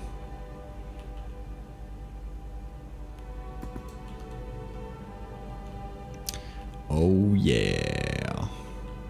But yeah, we just gotta serialize this so that it works.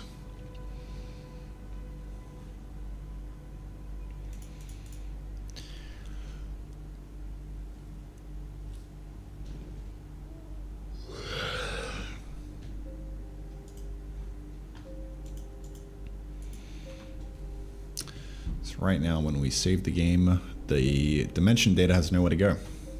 So I'm going to need to update the world format somehow.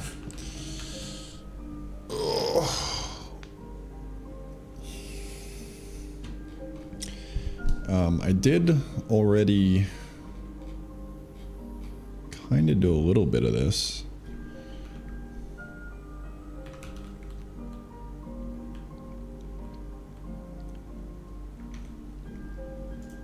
Kinda. Chunk disk layout. So this is the layout on disk. It's just entities and tiles. We need to make the tiles have a map into dimensions. Maybe. This might be a bit sus. It would work, but it would be sus. I mean, it's technically how things are right now, so I may as well do it. It just means that like all the dimensions would be in the first chunk, which I guess is fine for now.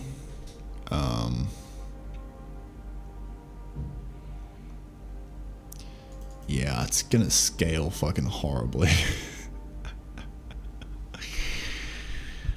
Oh god, this is gonna kind of suck. I guess it shouldn't really matter. The chunk system is just left over from when I like temporarily made the game world infinite.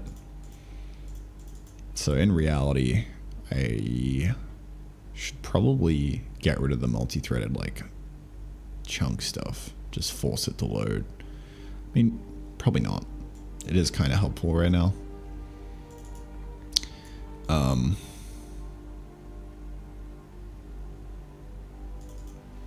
But yeah.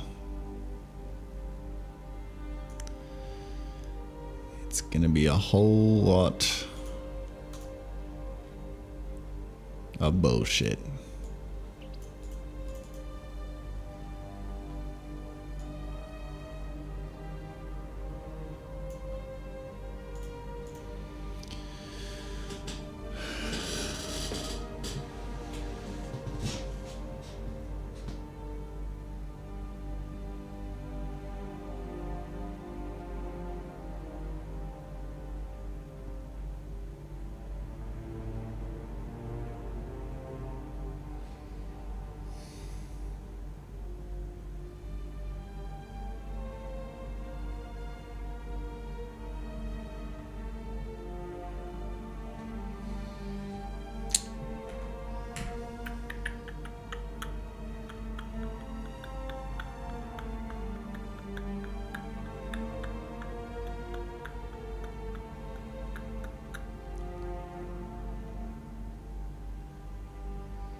I'm gonna need to think about this.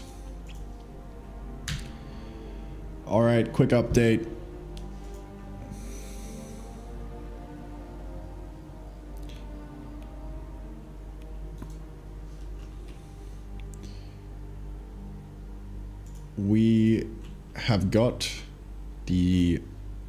We've got the automation working on the inside here, so we could, you know, carry a line inside.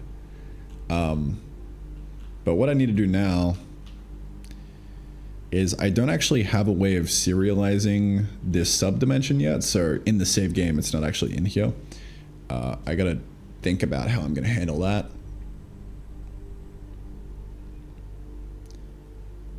But I'm gonna do that after I hit the gym, so I will be back in a jiff.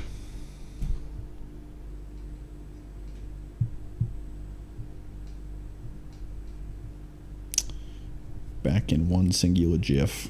I'll probably stop streaming.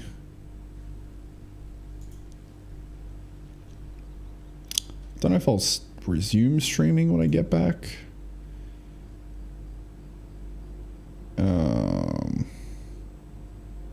I guess I probably could. Something stopped me from just going live again.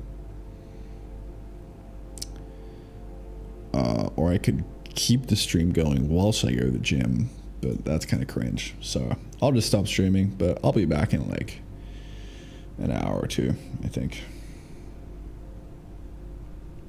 Maybe. Or I might just do the day offline. Who knows? Thanks for tuning in, boys. Good chatting. Take care. See you when I see you, dude.